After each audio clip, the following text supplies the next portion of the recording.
Hello, good evening, नमस्ते। कैसे हो आप सब लोग? पढ़ाई कैसी चल रही है? वीडियोस कैसे लग रहे हैं?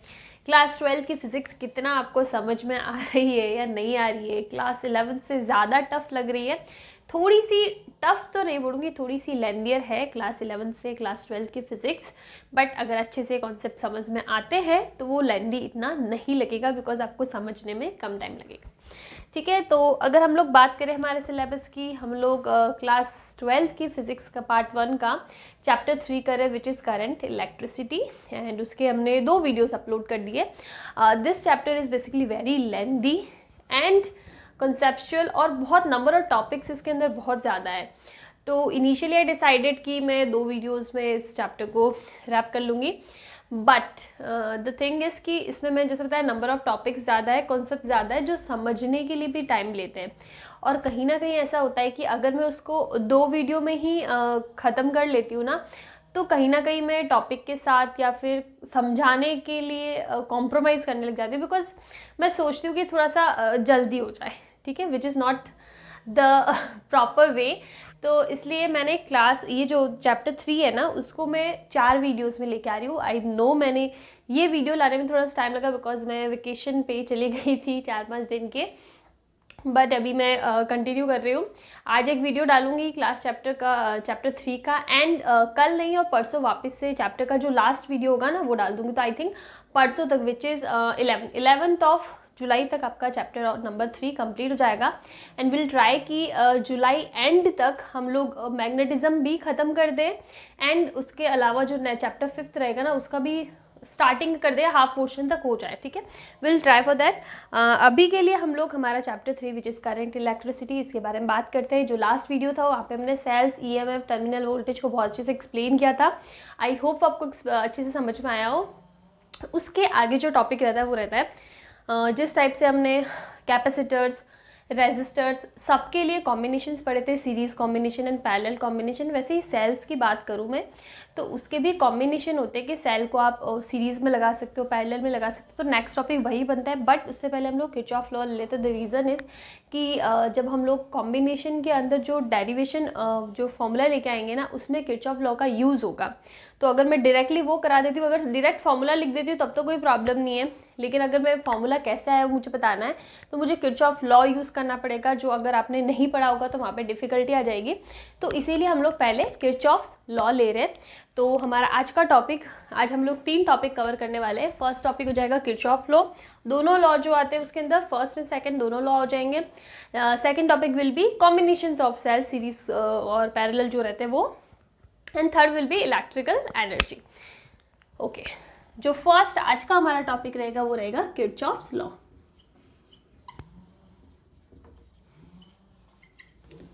दो लॉ है इसके।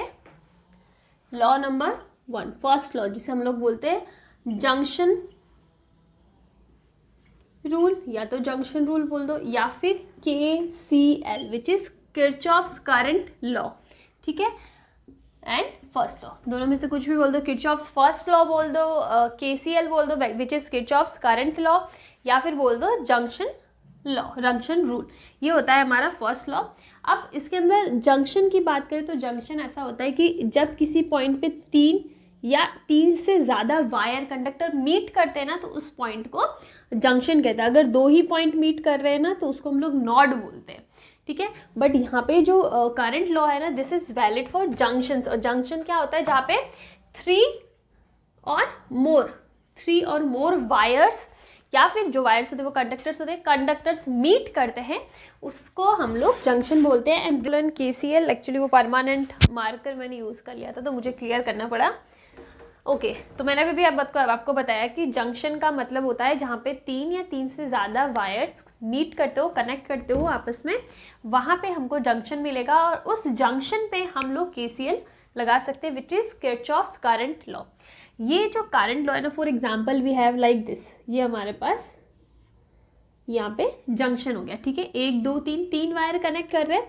अब क्या होगा यहाँ पे, अगर मैं बात करूँ, this is I1, this is I2, this is I3, 3 currents. ये 2 करंट्स अंदर एंटर कर रहे हैं और ये थर्ड करंट यहाँ से बाहर निकल रहा है। तो हमारा जो KCL है ना, वो ऐसा बोलता है कि सम ऑफ इनकमिंग करंट्स और एंटरिंग करंट्स भी लिख सकते हैं, सम ऑफ करंट्स एंटरिंग या sum of incoming currents equals to sum of outgoing currents, या फिर हम लोग इसको लिख सकते हैं sum of currents equals to 0। अब इसको समझते कैसे। किरचॉफ का जंक्शन लॉ बोलता है या किरचॉफ्स करंट लॉ बोलते हैं कि किसी जंक्शन पे जितने नंबर ऑफ करंट्स एंटर कर रहे हैं ना, उनका सम जितने करंट्स बाहर से लीव कर रहे हैं, बाहर निकल रहे हैं ना, उसके बराबर होगा। इसका मतलब I1 plus I2 equals to I3, ये हमारे पास रिलेशन आएगा यहाँ से। अगर मैं दूसरे का मतलब निकालूँ कि सम ऑफ करंट्स, मतलब सारे करंट्स का सम 0 का, सम का मतलब क्या है, I1 ये सेम डायरेक्शन में I1 प्लस I2, ये इसके ऑपोजिट डायरेक्शन में, ये I1 I2 एंटर कर इसको माइनस लिखेंगे तो माइनस I3 इक्वल्स टू 0, इस टाइप से भी लिख सकते हैं सम ऑफ करंट। ठीक है, तो फिर से समझ लेते हैं कि हमारा जो KCL है, किरचॉफ्स करंट लॉ, वो बोलता है कि sum of currents entering equals to sum of currents leaving. किसी जंक्शन की बात कर रहे हैं, इसको हम लोग पूरा ऐसे लिख सकते हैं, एट एनी जंक्शन। ठीक है, sum of incoming currents equals to sum of outgoing current. कोई प्रॉब्लम नहीं आता। इस डायग्राम से हम लोग समझ सकते हैं सम ऑफ करंट्स का मतलब है जहाँ पे हमको डायरेक्शन भी इन्वॉल्व करनी पड़ेगी। इसके लिए इनकमिंग है तो ये पॉजिटिव रहेगा, आउटगोइंग को माइनस ले लो तो हमारा सम ऑफ करंट भी 0 हो जाएगा। दोनों में से कोई भी तरीका आप लोग यूज़ कर सकते हो। ये हो जाता है हमारा जंक्शन रूल या KCL। अब इसमें एक होता है कि ये जो रूल है ना, this is based on principle of conservation of charge. मतलब ये जो लॉ है ना हमारे पास KCL, ये चार्ज कंजर्वेशन के प्रिंसिपल पर बेस्ड है। वाई? बिकॉज यहाँ पे हम लोग क्या बोल रहे हैं, करंट्स का सम 0 कर रहे हैं, sum of currents is equals to 0। और करंट को हम लोग ऐसे लिख सकते हैं ना, I equals to DQ upon DQ। तो यहाँ पे जो DQ है ना, वो क्या आ रहा है, 0 आ जाएगा। तो इसका मतलब चेंज इन करंट इज 0, या फिर करंट ये जो change in not current, DQ equals to 0 आएगा कहीं ना कहीं। This is not the accurate way, मैं समझाने के लिए बोल रही हूँ कि करंट को हम लोग चार्ज से इस टाइप से रिलेट कर सकते हैं। जब change in charge equals to 0 आ रहा है, मतलब यहाँ पे चार्ज कंजर्व्ड क्वांटिटी है। यहाँ पे चार्ज कंजर्व मतलब जितने नंबर ऑफ चार्ज एंटर कर रहे हैं ना, उतने ही नंबर ऑफ चार्ज हमको बाहर मिलेंगे, अंदर कुछ भी। जैसा कि जो हमारे बेसिक प्रॉपर्टी फिजिक्स की, उसी से हम लोग इसको रिलेट कर सकते हैं कि charge neither can be created nor be destroyed. बस इसको एक फॉर्म से दूसरे फॉर्म में ट्रांसफर कर सकते हैं। तो वही जितना एंटर करा है ना, उतना ही हमको लास्ट में मिल जाना चाहिए, अंदर चाहे कुछ भी प्रोसेस होती हो। तो this is based on the principle of conservation of charge. अब हम लोग सेकेंड लॉ की बात करते हैं।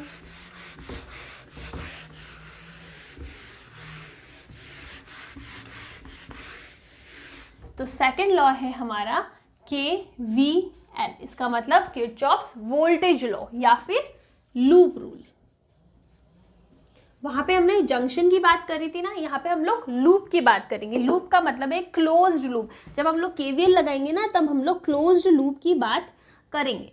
ठीक है, वहां पे जंक्शन था, यहाँ पे लूप है। अब अगर इसके स्टेटमेंट की बात करूं तो स्टेटमेंट बोलता है the algebraic sum of change in potential around a closed loop is 0। Exactly यही हमारे पास है, हाँ यही हमारे पास है। ठीक है, दिस इज द लूप। यहाँ पे लूप की बात करें मतलब हमारे पास एक क्लोज्ड लूप मिलेगा। हमने इस पॉइंट से स्टार्ट किया ना, तो वापस घूम फिर के वापस इसी पॉइंट पे आएंगे, ये क्लोज्ड लूप हो जाएगा। और यहाँ पे हम लोग लूप की बात कर रहे हैं, और ये वोल्टेज, वहाँ पे हम लोग करंट की बात कर रहे थे, यहाँ पे हम वोल्टेज की बात करेंगे कि the algebraic sum of change in potential. मतलब इस लूप के अराउंड जो पोटेंशियल चेंज हो रहा है दैट विल बी 0। कैसे? हमने इस पॉइंट से स्टार्ट किया ABCD। ठीक है, हम लोग ने इस पॉइंट से स्टार्ट किया, वोल्टेज चेंज VA, और वापस आके इसी पॉइंट पे आ गए। अगर क्लोज की बात करें तो वापस उसी पॉइंट पे आएंगे, तो VA माइनस V यही आएगा, तो विच विल बी 0 ना, ये हो जाएगा। तो डेल्टा V इक्वल्स टू 0 अगर हम लोग क्लोज लूप की बात करें तो। ठीक है, ओपन किसी एरिया के लिए, ओपन लूप के लिए this is not valid, this is valid for close loop. Okay, अब इसके अंदर जैसे कि हमने कोई सर्किट लिया है, नॉर्मल सा ये ले लिया हमने, ये ले लिया, यहाँ पे एक बैटरी लगा दी। ठीक है, कैपेसिटर वगैरह हम लोग कुछ यूज़ नहीं करते, सिंपल सा ये रखते हैं। अब हमने ले लिया C D, this is plus, this is minus. अब आपको क्या करना पड़ेगा, यहाँ पे आप एक डायरेक्शन लोगे, आप कोई सी भी डायरेक्शन ले सकते हो। आपको क्लॉकवाइज लेना है क्लॉकवाइज लो, एंटी क्लॉकवाइज लेना है एंटी क्लॉकवाइज लो, लेकिन आपको कैलकुलेशन उसके अकॉर्डिंग करनी है। कैसे, जैसे कि हम लोग ऐसे जा रहे हैं, हम लोग इसको एक बार क्लियर कर देते हैं कि हम लोग इस डायरेक्शन में जा रहे हैं विच इज क्लॉकवाइज, ऐसे क्लॉकवाइज डायरेक्शन में जा रहे हैं। तो आप यहाँ पे देखो, आप सबसे पहले बैटरी के साइन से स्टार्ट करो कि आप माइनस से प्लस की तरफ जा रहे हो, ऐसे जा रहे हो, माइनस से प्लस की तरफ जा रहे हो। तो माइनस से प्लस की तरफ जा रहे हो मतलब नेगेटिव पोटेंशियल से पॉजिटिव पोटेंशियल जा रहे हो, मतलब पोटेंशियल बढ़ रहा है ना, यहाँ पे पोटेंशियल बढ़ रहा है, मतलब यहाँ पे पोटेंशियल वोल्टेज गेन हो रहा है, पैसे लिख दो, पोटेंशियल वोल्टेज गेन हो रहा है। तो यहाँ पे हम लोग V को जो है ना वो पॉजिटिव लेंगे, ठीक है। अगर इसकी वैल्यू 10 दे रखी है ना तो हम लोग +10 से स्टार्ट करेंगे। दूसरी चीज़, अगर हम लोगों ने एंटी क्लॉकवाइज स्टार्ट किया, ठीक है, मतलब अब हम लोग ऐसे स्टार्ट कर रहे हैं, गलत ले लिया क्या मैंने, एक सेकेंड, ऐसे इस डायरेक्शन में, ठीक है। अब आप देखो, अब आप क्या कर रहे हो, अब आप ना एंटी क्लॉकवाइज में जा रहे हो, प्लस से माइनस की तरफ जा रहे हो, मतलब पोटेंशियल प्लस से पॉजिटिव से नेगेटिव, मतलब पोटेंशियल क्या हो गया, ड्रॉप हो गया। पोटेंशियल ड्रॉप हो गया ना, तो अब ये जो V होगा ना, आपको क्या लेना पड़ेगा, नेगेटिव लेना पड़ेगा। अगर मैं इस केस की बात करूँ, सिर्फ इस केस की बात करूँ, तो अगर हम लोग क्लॉकवाइज आते हैं तो हमारा पोटेंशियल बढ़ता है, तो हम लोग उसकी वैल्यू लेंगे पॉजिटिव, और एंटी क्लॉकवाइज जाएंगे तो पोटेंशियल कम होता है, मतलब प्लस से माइनस की तरफ जा रहे हो तो आपको पता है पोटेंशियल कम हो रहा है, तो वहाँ पे आपको नेगेटिव लेना है।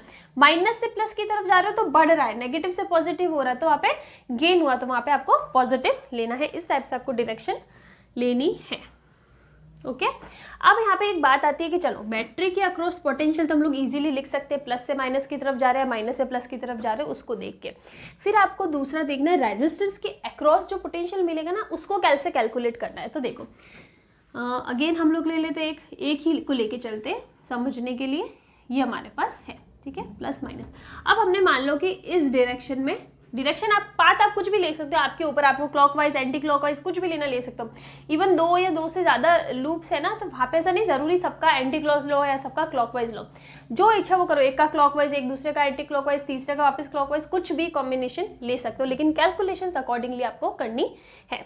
अब देखो यहाँ पे क्या हो जाएगा, अब हम लोग ने क्लॉकवाइज डायरेक्शन कंसिडर करी है, तो अब देखो हम लोग जा रहे हैं ऐसे,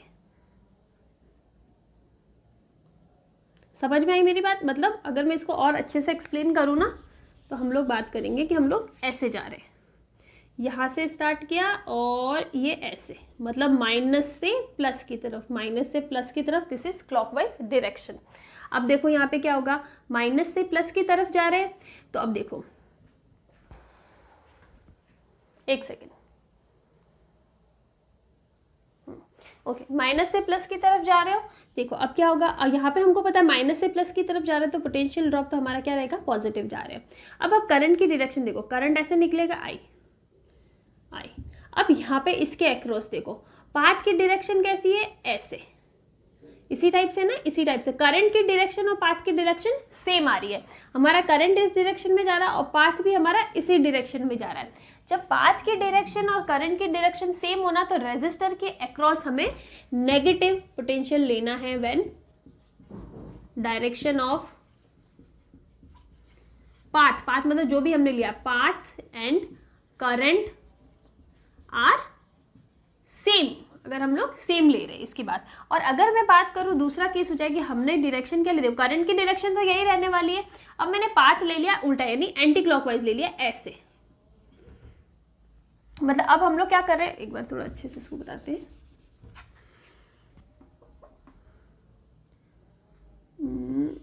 ऐसे, इस टाइप से, ठीक है, एंटी क्लॉकवाइज हमने डायरेक्शन लिया है। तो अब हम लोग क्या करें, अब हम लोग प्लस से माइनस की तरफ जा रहे हैं, प्लस से माइनस की तरफ जा रहे हैं, तो V तो आएगा नेगेटिव, और हमारा पाथ ऐसे आ रहा है और करंट ऐसे आ रहा है, मतलब दोनों की डायरेक्शन एक दूसरे से ऑपोजिट है। जब ऑपोजिट डायरेक्शन होगी ना दोनों की, तब हमारे पास क्या होगा, जो पोटेंशियल ड्रॉप होगा ना इसके रेजिस्टर के अक्रॉस, वो क्या रहेगा, पॉजिटिव। सेम पाथ तो नेगेटिव, ऑपोजिट पाथ तो पॉजिटिव, ये चीज़ आपको याद रखनी है। अगर ये 2 चीज़ आपको समझ में आ गई ना, पोटेंशियल कैसे लेना है और रेजिस्टर के अक्रॉस पोटेंशियल कैसे लेना है, तो आपके लिए किरचॉफ लॉ को किसी भी सर्किट में यूज़ करना बहुत ईजी हो जाएगा। एक बार फिर से बताती हूँ। अगर हम लोग प्लस से माइनस की तरफ जा रहे हैं बैटरी में तो हमारा पोटेंशियल ड्रॉप हो रहा है, तो हमारा जो पोटेंशियल होगा ना, potential difference, that will be negative. Minus से प्लस की तरफ जा रहे हैं पोटेंशियल गेन होगा और पॉजिटिव होगा। रेजिस्टर के लिए बात करें, अगर पाथ और करंट की डायरेक्शन सेम हो तो नेगेटिव, और पाथ और करंट की डायरेक्शन ऑपोजिट हो तो पॉजिटिव। ये चीज़ आपको याद रखनी है, ये बेसिक रूल्स हो गए। अब अगर मैं बात करूँ, एक और चीज़ आती है कि जिस टाइप से हमारा केसीएल करंट लॉ था वो डिपेंड करता था, बेस्ड था किस पे, principle of conservation of charge. तो उसी टाइप से जो केवीएल होता है ना, ये है प्रिंसिपल ऑफ, बेस्ड है principle of conservation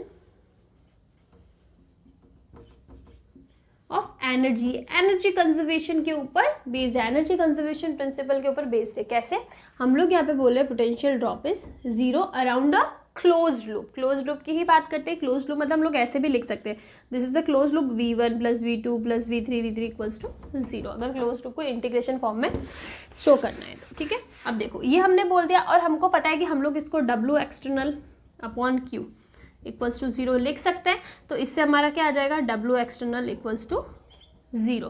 W external यहाँ पे जो वर्क डन होगा वो कैसे होगा, सेल के थ्रू ही होगा, और कोई एक्सटर्नल वर्क यहाँ पे होगा नहीं। तो हम लोग W को चेंज इन पोटेंशियल एनर्जी लिख सकते हैं, विच इज 0। तो change in energy equals to 0 आ रहा है ना, change in energy equals to 0, तो हम लोग लिख सकते हैं U इक्वल्स टू कंजर्व्ड। ये तो आपको पता ही है कि जब किसी टर्म का डिफरेंशिएशन चेंज 0 होता है तो वो कॉन्स्टेंट क्वांटिटी रहती है। तो इससे हमारे पास जो एनर्जी है वो कांस्टेंट रहेगी, दैट इज कंजर्व्ड। तो इससे हम लोग ये मिल जाएगा principle of conservation of energy. हो गया, ये बहुत ही बेसिक इंट्रोडक्शन थे। यहाँ पे हमने सिर्फ और सिर्फ जो थियरी वाला पार्ट है ना वो कंप्लीट किया। इसके आगे हम लोग करने वाले हैं इस पर कुछ न्यूमेरिकल्स, कुछ 4-5 न्यूमेरिकल्स हम लोग कर लेते हैं, जिससे आपको ये कॉन्सेप्ट थोड़ा अच्छे से क्लियर हो जाएगा। यहाँ पे हमारे पास कुछ न्यूमेरिकल्स है, इजी न्यूमेरिकल से हम लोग स्टार्ट करते हैं। सबसे पहले ये वाला न्यूमेरिकल जिसमें करंट्स का इस टाइप से जंक्शन पे डायरेक्शंस गिवन है और हमें इस करंट की वैल्यू फाइंड करनी है। ठीक है, तो ये केसीएल लॉ है। जब हम लोग करंट की बात करेंगे तो केसीएल लॉ की बात करेंगे यहाँ पे। तो देखो सिंपल सा है, हम लोग यहाँ पे लगा सकते हैं कि पर्टिकुलर हमें कोई एक जंक्शन पे नहीं गिवन है ना, तो हम लोग ऐसा कर सकते, वैसे दोनों टाइम से कर सकते हैं, लेकिन हम लोग ये लेते हैं sum of currents equals to 0। तो आपको एंटरिंग और एग्जिटिंग का डायरेक्शन अलग अलग लेके करना है। ये एंटर कर रहा है तो प्लस का 10, ये भी एंटर कर रहा है प्लस का 2, ये भी एंटर कर रहा है प्लस का 6, ये भी एंटर कर रहा है प्लस का 1। यहाँ पे शायद हमने एक डायरेक्शन गलत ले ली है, हाँ ये यहाँ पे एंटर नहीं कर रहा है, ये यहाँ से बाहर निकल रहा है, तो ये हो जाएगा -2। जो एग्जिट कर रहा है उसको माइनस साइन लेना है। ठीक है, +1। अब देखो ये 100 वाला एग्जिट कर रहा है तो माइनस का 100, ये भी एग्जिट कर रहा है तो माइनस का i, और ये एंटर कर रहा है तो प्लस का 60 इक्वल्स टू 0। जो इनवर्ड्स जा रहा है, जंक्शन के इनवर्ड्स जा रहा है वो एंटरिंग हो जाएगा, और जो आउटवर्ड्स जा रहा है, बाहर की तरफ जा रहा है, वो एग्जिटिंग करंट हो जाएगा। तो ये हमारे पास रिलेशन आ गया। अब देखो हम लोग कैसे कर सकते हैं, यहाँ पे 10 + 2 और ये हो जाएगा 16 और ये 76। ठीक है, 76 एंड नेगेटिव में -2, एक और है सॉरी हमारे पास ये भी है, प्लस का 10 प्लस का 6 प्लस का 1 और प्लस का 16, तो 76 हो जाएगा ये। M I right? 77 सॉरी 77, और माइनस का देखो, माइनस का 2, माइनस का 100 और माइनस का 8, तो -102 इक्वल्स टू आई लिख सकते हैं। तो आई का वैल्यू हमारे पास क्या आ जाएगा, माइनस का 23 और 25, माइनस का 25 एम्पियर। अब देखो ये हमारे पास रिजल्ट आ गया। अब यहाँ पे ये होता है कि करंट कैसे नेगेटिव होगा। अगर करंट की वैल्यू नेगेटिव आती है ना, तो इसका मतलब हमने डायरेक्शन कहीं ना कहीं गलत ली है। जो डायरेक्शन हमने कंसीडर करी थी ना, उससे ऑपोजिट डायरेक्शन कंसीडर करनी चाहिए थी। ये नेगेटिव साइन शो करता है। ये उन सर्किट्स में आपको ज़्यादा क्लियर होगा। यहाँ पे मैं आपको बता देती हूँ कि जब भी करंट की डायरेक्शन नेगेटिव आती है तो इसका मतलब हमने जो डायरेक्शन एज्यूम करी थी ना, वैसे नहीं होकर डायरेक्शन अलग है। मतलब ये जो है ना ऑपोजिट हो जाएगा, जो आउटवर्ड्स है वो इनवर्ड हो जाएगा। मतलब यहाँ पे ये चीज़ समझना थोड़ा सा मुश्किल होगा, लेकिन यहाँ पे हम लोग इसको इजीली एक्सप्लेन कर सकते हैं कि जब करंट की वैल्यू नेगेटिव आती है ना, तो कैसे चीज़ें चेंज होगी। तो देखो ये एक छोटा सा एग्जाम्पल हो गया जहाँ पे हम लोग केसीएल को लगा रहे हैं। अब हम लोग ये वाला क्वेश्चन लेते हैं। ठीक है, अब देखो यहाँ पे हमको सबसे पहले क्या करना है, स्टेप बाय स्टेप कैलकुलेट करते। सबसे पहले आप कोई भी एक डायरेक्शन एज्यूम कर लो कि आपको एंटी क्लॉकवाइज लेना है, क्लॉकवाइज लेना है। हम लोग सिंपली ले लेते हैं ये वाली डायरेक्शन विच इज़ क्लॉकवाइज। मतलब हम लोग कैसे जा रहे हैं,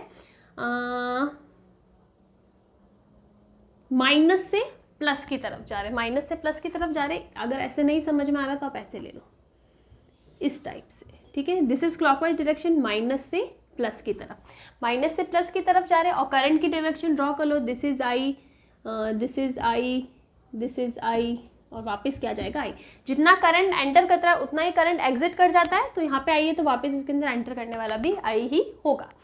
अब देखो, अब क्या करना है आपको, सबसे पहले यहाँ से स्टार्ट करो, जहाँ से वोल्टेज है ना वहाँ से स्टार्ट करो, इजी रहेगा। तो यहाँ पे क्या हो रहा है, माइनस से प्लस की तरफ, माइनस से प्लस की तरफ जा रहा है, मतलब वोल्टेज गेन हो रहा है, गेन हो रहा है, मतलब ये प्लस का 10 आएगा, ठीक है। अब यहाँ के बाद में सीधा आता है यहाँ पे विच इज रेजिस्टर। रेजिस्टर के अक्रॉस पोटेंशियल ड्रॉप क्या होता है, आई आर, यही होता है I R, V equals to I R होता है ना।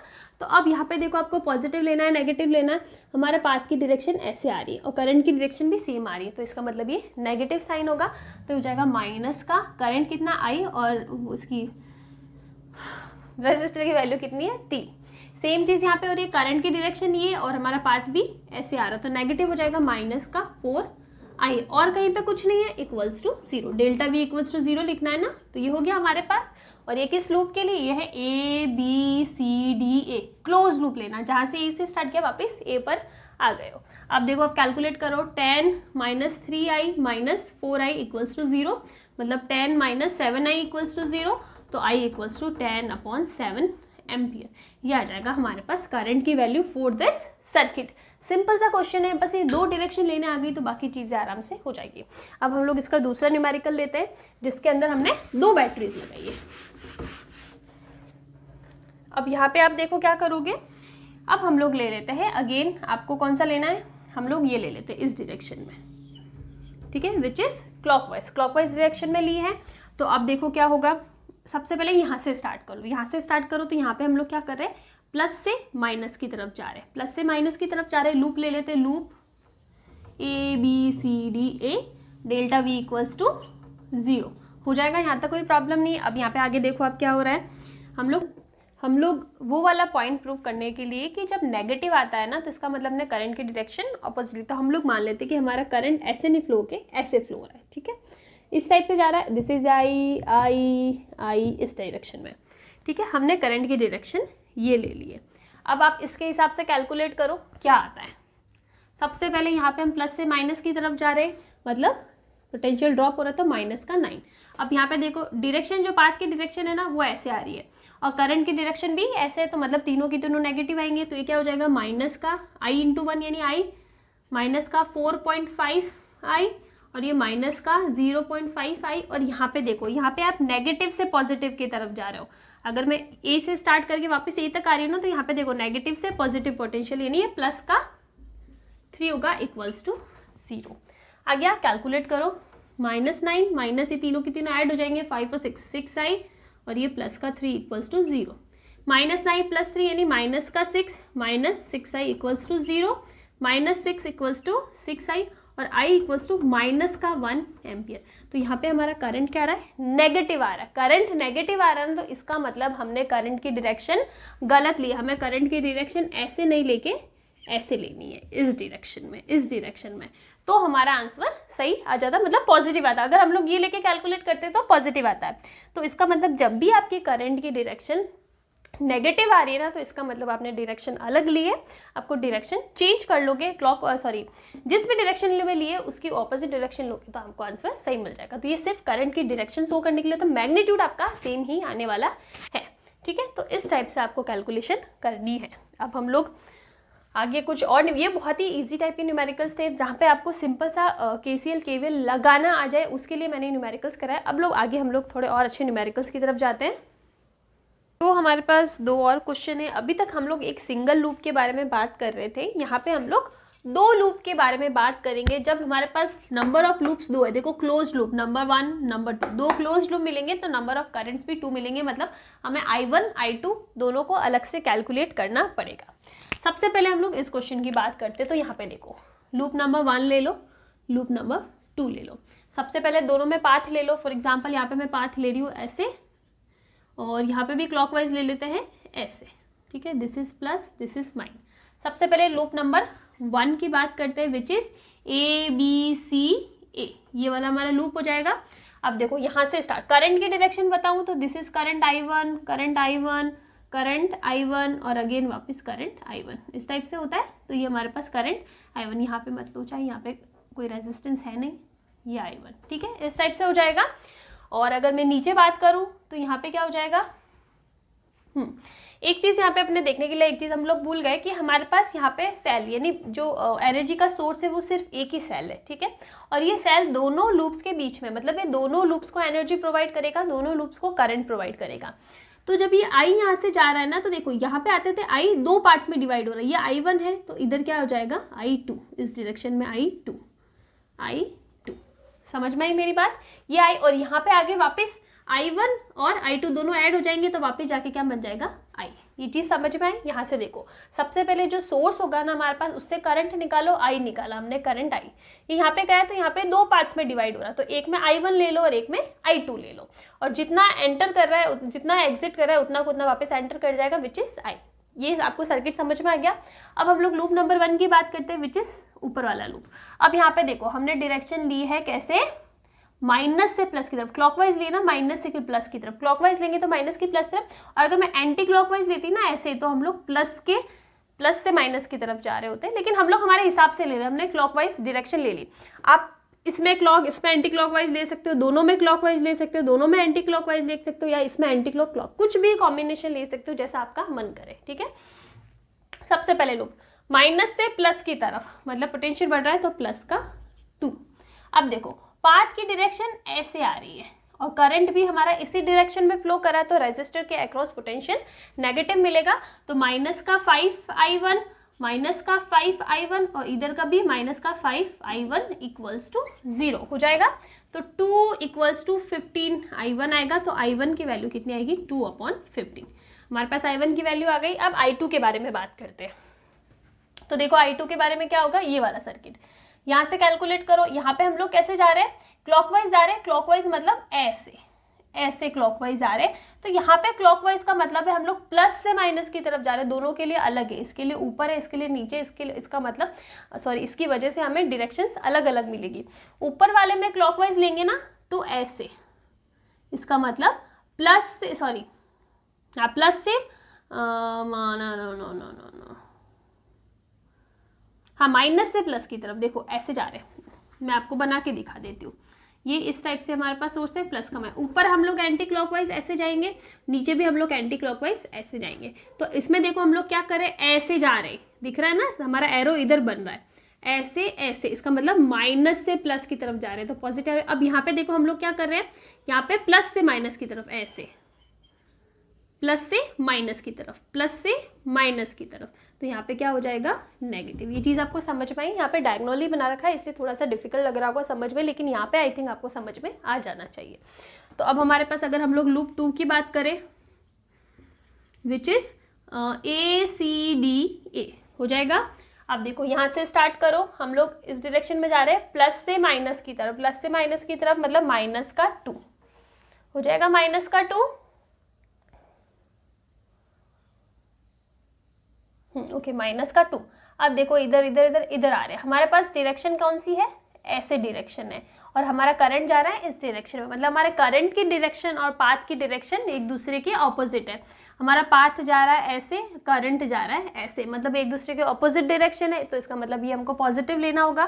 तो ये जाएगा प्लस का 5I2, यहाँ पे I2 है हमारे पास करंट, प्लस का 5I2 और ये अगेन प्लस का 5I2 इक्वल्स टू 0। कैलकुलेट करो, सेम रिजल्ट आएगी, I2 equals to 2/50 ampere. I1 और I2 की वैल्यू हमें सेम मिल रही है। क्यों सेम मिल रही है, आप देखो यहाँ पे plus I2, number of resistors यहाँ पे भी 3 है, यहाँ पे भी 3 है, और तीनों की वैल्यू सेम है, तो करंट इक्वली डिवाइड हो जाता है। हमेशा ऐसा हो जरूरी नहीं है, लेकिन इस हमारे केस में इक्वल करंट डिवाइड हो रहा है। I1 equal to I2 which is 2/15 ampere, और टोटल करंट I निकालना है तो वो क्या हो जाएगा, 4/15 एम्पियर। ठीक है, हो गया ये तो इजी सा था, इसमें कुछ ज़्यादा डिफिकल्टी नहीं थी। अगर आपने डायरेक्शन अच्छे से ले ली, सारे साइंस अच्छे से ले लिए ना, फिर कैलकुलेशन डिफिकल्ट नहीं है।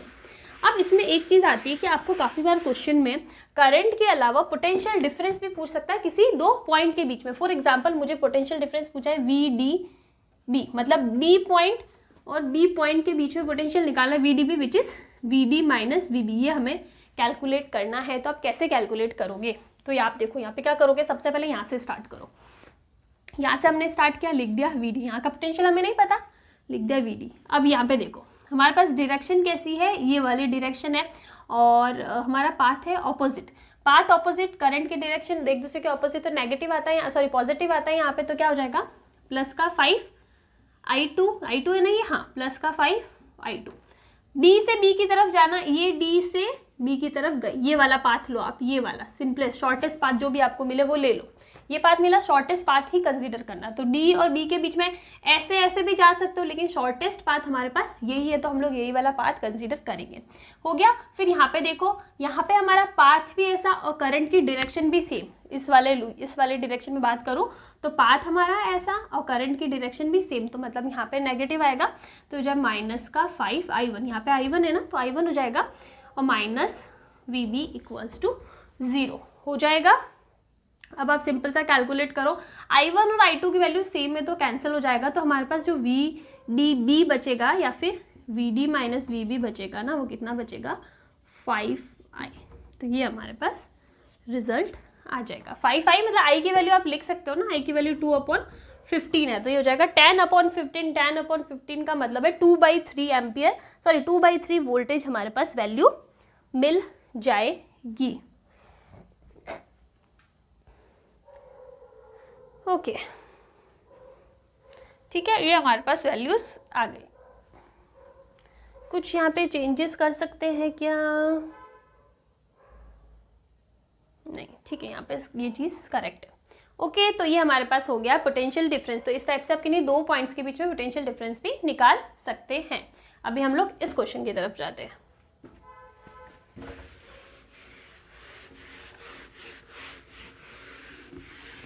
अगेन हमारे पास क्या है, दो लूप है, पॉइंट्स आप डिफाइन कर दो, ABCDEF।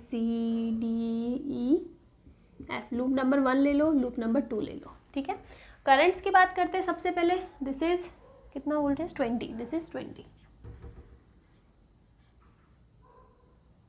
10 voltage 20 voltage. ओके, हमने करेक्ट लिया। अब देखो यहाँ से करंट निकालो, इसको ले लो, I ले हम लोग इसको, ठीक है, I1 ले लेते एक बार को।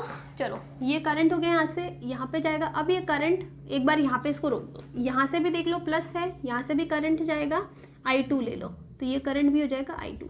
अब यहाँ पे इस पॉइंट पे देखो I1 और I2 दोनों यहाँ पे ऐड हो जाएंगे, तो अगर मैं यहाँ पे करंट की बात करूँ तो हो जाएगा I1 प्लस I2।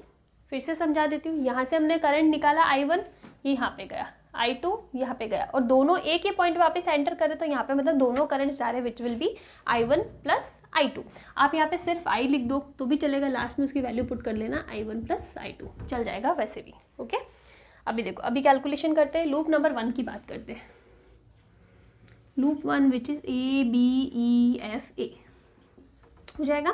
डायरेक्शन ले लो, हम मान लें ये डायरेक्शन ले लेते हैं, ठीक है, मतलब हम लोग जा रहे हैं माइनस से प्लस की तरफ, माइनस से प्लस की तरफ जा रहे हैं, हाँ माइनस से प्लस की तरफ जा रहे हैं। ओके, हाँ ठीक है, माइनस से प्लस की तरफ मतलब पोटेंशियल गेन हो रहा है, तो हमारे पास हो जाएगा प्लस का 20। डायरेक्शन ये है और पाथ की डायरेक्शन भी सेम है, तो ये हो जाएगा माइनस का 10 I1, और फिर क्या हो जाएगा हमारे पास, इधर देखो, इधर क्या हो जाएगा, अगेन माइनस का 10, लेकिन यहाँ पे क्या हो जाएगा I1 प्लस I2, और यहाँ पे देखो हम कैसे जा रहे हैं, प्लस से माइनस की तरफ जा रहे हैं, मतलब ड्रॉप हो रहा है, तो हो जाएगा माइनस का 10 इक्वल्स टू 0। आई होप ये आपको समझ में आया हो। फिर से हम लोग बता देते हैं, यहाँ पे ऐसे हम लोग जा रहे हैं, ऐसे, तो हम लोग माइनस से प्लस की तरफ जा रहे हैं। अगर हम लोग ऐसे जाते ना तो प्लस से माइनस की तरफ जाते, लेकिन हमने ये वाली, आप डायरेक्शन कोई भी ले सकते हो, कैलकुलेशन के अकॉर्डिंग करनी है। हम लोग ऐसे जा रहे हैं माइनस से प्लस की तरफ, माइनस से प्लस की तरफ मतलब पोटेंशियल गेन हो रहा है, तो प्लस का 20। डायरेक्शन करंट की ऐसे, पाथ भी ऐसे, तो माइनस का 10 I1 फ्लो हो रहा है इसमें, इस रजिस्टर के अंदर I1 प्लस I2 फ्लो हो रहा है, तो हमने माइनस का 10 I1 प्लस I2 लिखा है। यहाँ पे हम लोग कैसे जा रहे हैं, प्लस से माइनस की तरफ, मतलब ड्रॉप हो रहा है, तो माइनस का 10 इक्वल्स टू 0। कैलकुलेट कर लेते हैं।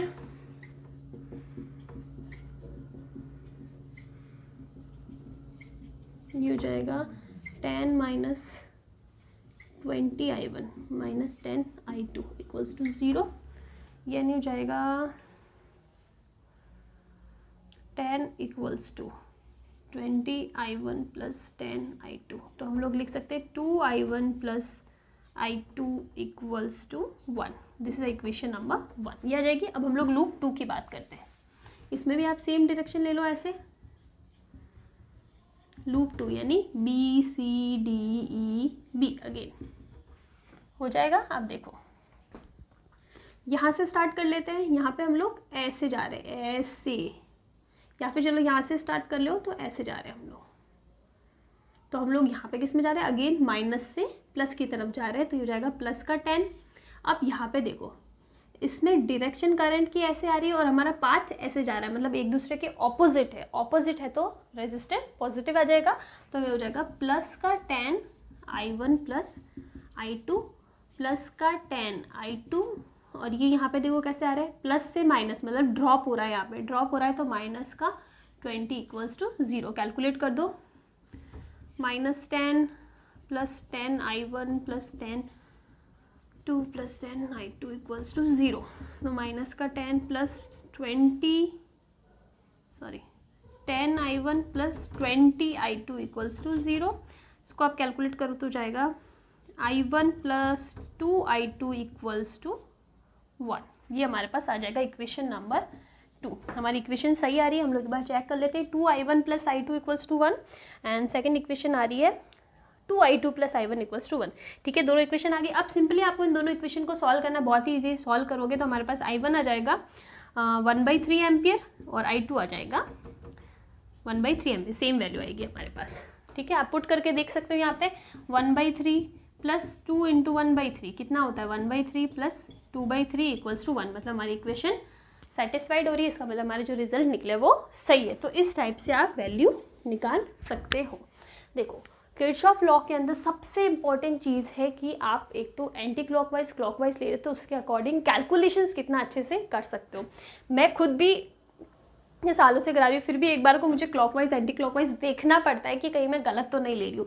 मुझे इसे कैलकुलेट करना पड़ता है, हाँ मैं ऐसे जा रही हूँ, माइनस से प्लस की तरफ जा रही हूँ, तो वो चीज़ें एक बार क्रॉस चेक करनी पड़ती है। जितनी बार आप ज़्यादा प्रैक्टिस करोगे उतना आपके लिए चीज़ें ईजी हो जाएगी कैलकुलेशन करना। एक बार आपने इक्वेशंस बना दी ना, फिर तो सिर्फ मैथमेटिक्स का खेल है, वहाँ पर आपको वही दिमाग ज़्यादा नहीं लगाना है। तो इस टाइप से आप ये क्वेश्चन कर सकते हो। ठीक है, अब हम लोग आगे और न्यूमेरिकल्स ले लेते हैं थोड़े से।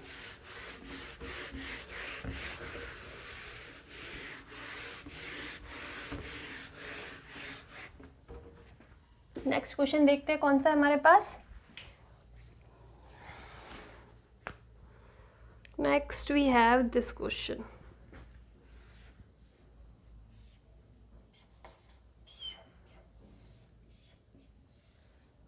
ये क्वेश्चन IIT में आया हुआ क्वेश्चन है।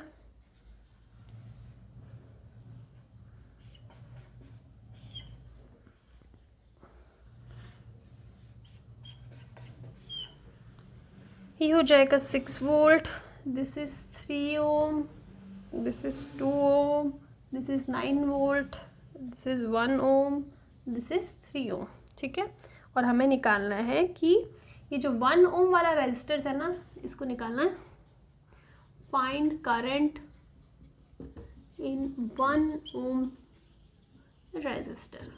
ठीक है, ये हमारा क्वेश्चन है। तो हमारे पास यहाँ पे 2 क्वेश्चन और हैं, 2 क्वेश्चन और कर लेते हैं, तो हमारा जो किरचॉफ लॉ वाला पोर्शन है, वो टॉपिक है, वो अच्छे से कवर हो जाएगा। देखो, क्वेश्चन करने को किरचॉफ लॉ में आपको 1000 क्वेश्चन मिल जाएंगे, लेकिन सारे यहाँ पे करवाना पॉसिबल नहीं है। कुछ 1-2 मैंने एग्जाम में रिपीट हो रखे वो क्वेश्चन करवाए, कुछ मैंने कॉन्सेप्ट वाइज करवाए। इसके अलावा आप अपनी प्रैक्टिस करना, जहाँ पे अटकते हो या फिर लगता है बहुत लेंदी अलग कॉन्सेप्ट लग रहा है, मुझे कमेंट करके बता सकते हो, क्वेश्चन भेज सकते हो, तो मैं आपको वो क्वेश्चन यहाँ पे करके दिखा दूँगी। ठीक है, तो पहले ये वाला क्वेश्चन लेते हैं। सर्किट हमको गिवन है क्वेश्चन में, हमें ये जो 1 ओम वाला रेजिस्टर है ना, इसके अक्रॉस कितना करंट होगा या इससे कितना करंट पास हो रहा है वो हमें फाइंड करना है। तो यहाँ पे हमारे पास क्या है, 2 लूप है, कोई भी डायरेक्शन ले लो। चलो मैं दोनों सेम ही डायरेक्शन ले लेती हूँ। अब देखो हम ले लेते हैं, आप कुछ भी डायरेक्शन ले लो, इससे फ़र्क नहीं पड़ता। चलो यहाँ से ले लेते हैं। अगर हम लोग करंट की डायरेक्शन अलग लेंगे ना, मतलब गलत ले लेंगे, उल्टी डायरेक्शन ले लेंगे, तो रिजल्ट में नेगेटिव आ जाएगा, इतना ही फ़र्क पड़ेगा। तो आप जैसे मैंने ये डायरेक्शन लिया है I1, ठीक है, I1 यहाँ से भी I1। अब यहाँ पे देखो I1 या I ले लो चलो, ठीक है। ये जो करंट आई है ना, अब यहाँ आके डिवाइड हो रहा है, इसमें भी जा रहा है, इसमें भी जा रहा है। तो इसमें ले लिया हमने I1 और इसमें ले लिया हमने I2। ये इस टाइप से हो जाएगा, जितना इसमें I2 कर रहा है उतना यहाँ से निकल रहा है I2। ये हमारे पास डायरेक्शंस हो गए। अब इसमें एक चीज़ आपको ये देखनी है कि हमें फाइंड जो करना है ना, वो I1 फाइंड करना है, बिकॉज जो 1 ओम का रजिस्टर है ना, उसके थ्रू I1 करंट पास हो रहा है, तो ये हमें वैल्यू फाइंड करनी है। अगर हमारा I1 की वैल्यू नेगेटिव आ रही है तो इसका मतलब हमने डायरेक्शन गलत ली है। ये ऐसे नहीं होके, मतलब जैसे इसको ले लो पॉइंट P, इसको ले लो पॉइंट Q। अगर हमारे I1 की वैल्यू पॉजिटिव आती है तो इसका मतलब करंट की डायरेक्शन हमने एकदम सही ली है। अगर हमारा I1 की डायरेक्शन गलत आती है तो इसका मतलब हमारी डायरेक्शन Q से P नहीं होकर P से Q होगी, वो हमें रिजल्ट में पता पड़ेगा। तो सबसे पहले हम लोग यहाँ पे पॉइंट्स दे देते हैं, ठीक है। सबसे पहले ले लेते हैं लूप 1 विच इज APQCA, हो गया। अब यहाँ पे कैलकुलेट करो, हम लोग जा रहे हैं ऐसे प्लस। देखो जब है ना सीधा ऐसे ऊपर की डायरेक्शन में बैटरी दे रखी होती है, तब आपको क्लॉकवाइज एंटी क्लॉकवाइज में प्रॉब्लम नहीं होती है। अगर आपने क्लॉकवाइज लिया तो सिंपल सा दिख जाएगा, प्लस से माइनस की तरफ, एंटी क्लॉक होगा तो माइनस से प्लस। जब ये नीचे की साइड होता है, साइड में होता है, तो वहाँ हमें थोड़ा सा देखना पड़ता है एक बार कि प्लस से माइनस जा रहे हैं, माइनस से प्लस जा रहे हैं। वो आपको प्रैक्टिस के साथ ज़्यादा अच्छा हो जाएगा। चलो यहाँ पे क्लियरली दिख रहा है प्लस से माइनस जा रहे हैं, पोटेंशियल ड्रॉप हो रहा था माइनस का 6। अब देखो करंट की डायरेक्शन है ऐसे और पाथ हमारा जा रहा है ऐसे, तो मतलब दोनों एक दूसरे के ऑपोजिट है। तो जो रेजिस्टर के अक्रॉस जो वोल्टेज आएगा वो क्या आएगा, पॉजिटिव में लेना है। तो यहाँ पे 1 है, 1 से देखो क्या करंट पास हो रहा है, 1 से तो I1 पास हो रहा है, और पाथ ऐसे और करंट ऐसे ऑपोजिट है, तो प्लस का 1 इंटू I1, ठीक है। फिर इसकी बात करो 3 ओम की, तो देखो करंट ऐसे पास हो रहा है, पाथ ऐसे एक दूसरे के ऑपोजिट, तो पॉजिटिव 3I। यहाँ से I पास हो रहा था I, यहाँ से I1 पास हो रहा था I1, आपको वो देखना है। फिर यहाँ पे कोई रेजिस्टर नहीं है, 0 हो जाएगा वैल्यू क्या आई। और एक चीज़ आपको याद रखना, यहाँ पे हमारे पास जो I है ना, वो किसके बराबर है, I1 प्लस I2। ये वैल्यू हमें कहीं ना कहीं सब्सटीट्यूट करनी पड़ेगी, इसलिए हमने लिख रही हूँ। ये I है, ये I1 और I2 में डिवाइड हुआ था, ठीक है। चलो हाँ, अब देखो अगर आपको निकालना ना, इसमें I यहाँ से निकल रहा तो वापस I ही एंटर करेगा। कैसे, देखो यहाँ से क्या रहा I2, यहाँ से क्या रहा I1, I2 प्लस I1 क्या हो जाएगा I, तो अगेन यहाँ पे हमको I मिल जाएगा। ये चीज़ क्लियर है। तो ये इक्वेशन को आप सॉल्व करो तो I1 plus 3I equals to 6, ये हमारी इक्वेशन नंबर 1 आ गई। अब हम लोग लूप 2 ले लेते हैं विच इज PBDQP, ये हमारे पास लूप हो गया। अब देखो हमने डायरेक्शन ऐसे ली है, यहाँ से आप स्टार्ट कर लो, ऐसे जा रहे हैं, मतलब प्लस से माइनस की तरफ जा रहे हैं, प्लस से माइनस की तरफ जा रहे हैं, तो ये क्या हो जाएगा माइनस का 9। अगेन करंट की पाथ हमारा ऐसे है और करंट की डायरेक्शन उल्टी है, तो मतलब हमारे पास दोनों एक दूसरे के ऑपोजिट है, तो पॉजिटिव वोल्टेज लेना पड़ेगा। तो यहाँ पे देखो करंट ऐसे पाथ ऐसे, तो प्लस का 3 कितना पास हो रहा है I2। यहाँ पे देखो करंट ऐसे और पाथ भी ऐसे, करंट ऐसे जा रहा है और पाथ भी ऐसे ही जा रहा है, सेम है, तो माइनस का 1 इंटू I1, ठीक है। ये इसको लिखने की जरूरत नहीं, सिंपली I1 लिख दो। अब देखो इस रेजिस्टेंस का पाथ हमारा ऐसे जा रहा है और करंट ऐसे जा रहा है ऑपोजिट डायरेक्शन में, तो ये हो जाएगा प्लस का 2 और ये कितना पास हो रहा है I2, बस हो गया इक्वल्स टू 0। सॉल्व करो, ये आ जाएगा 3I2 प्लस 2I2 5I2, ये minus I1 plus 5I2 equals to 9, ये इक्वेशन आ जाएगी, ठीक है। ये इक्वेशन हमारे पास आ जाएगी, इक्वेशन नंबर 1, इक्वेशन नंबर 2। अब देखो इक्वेशन नंबर 1 भी मिल गई, इक्वेशन नंबर 2 भी मिल गई, लेकिन हमें I1 की वैल्यू चाहिए।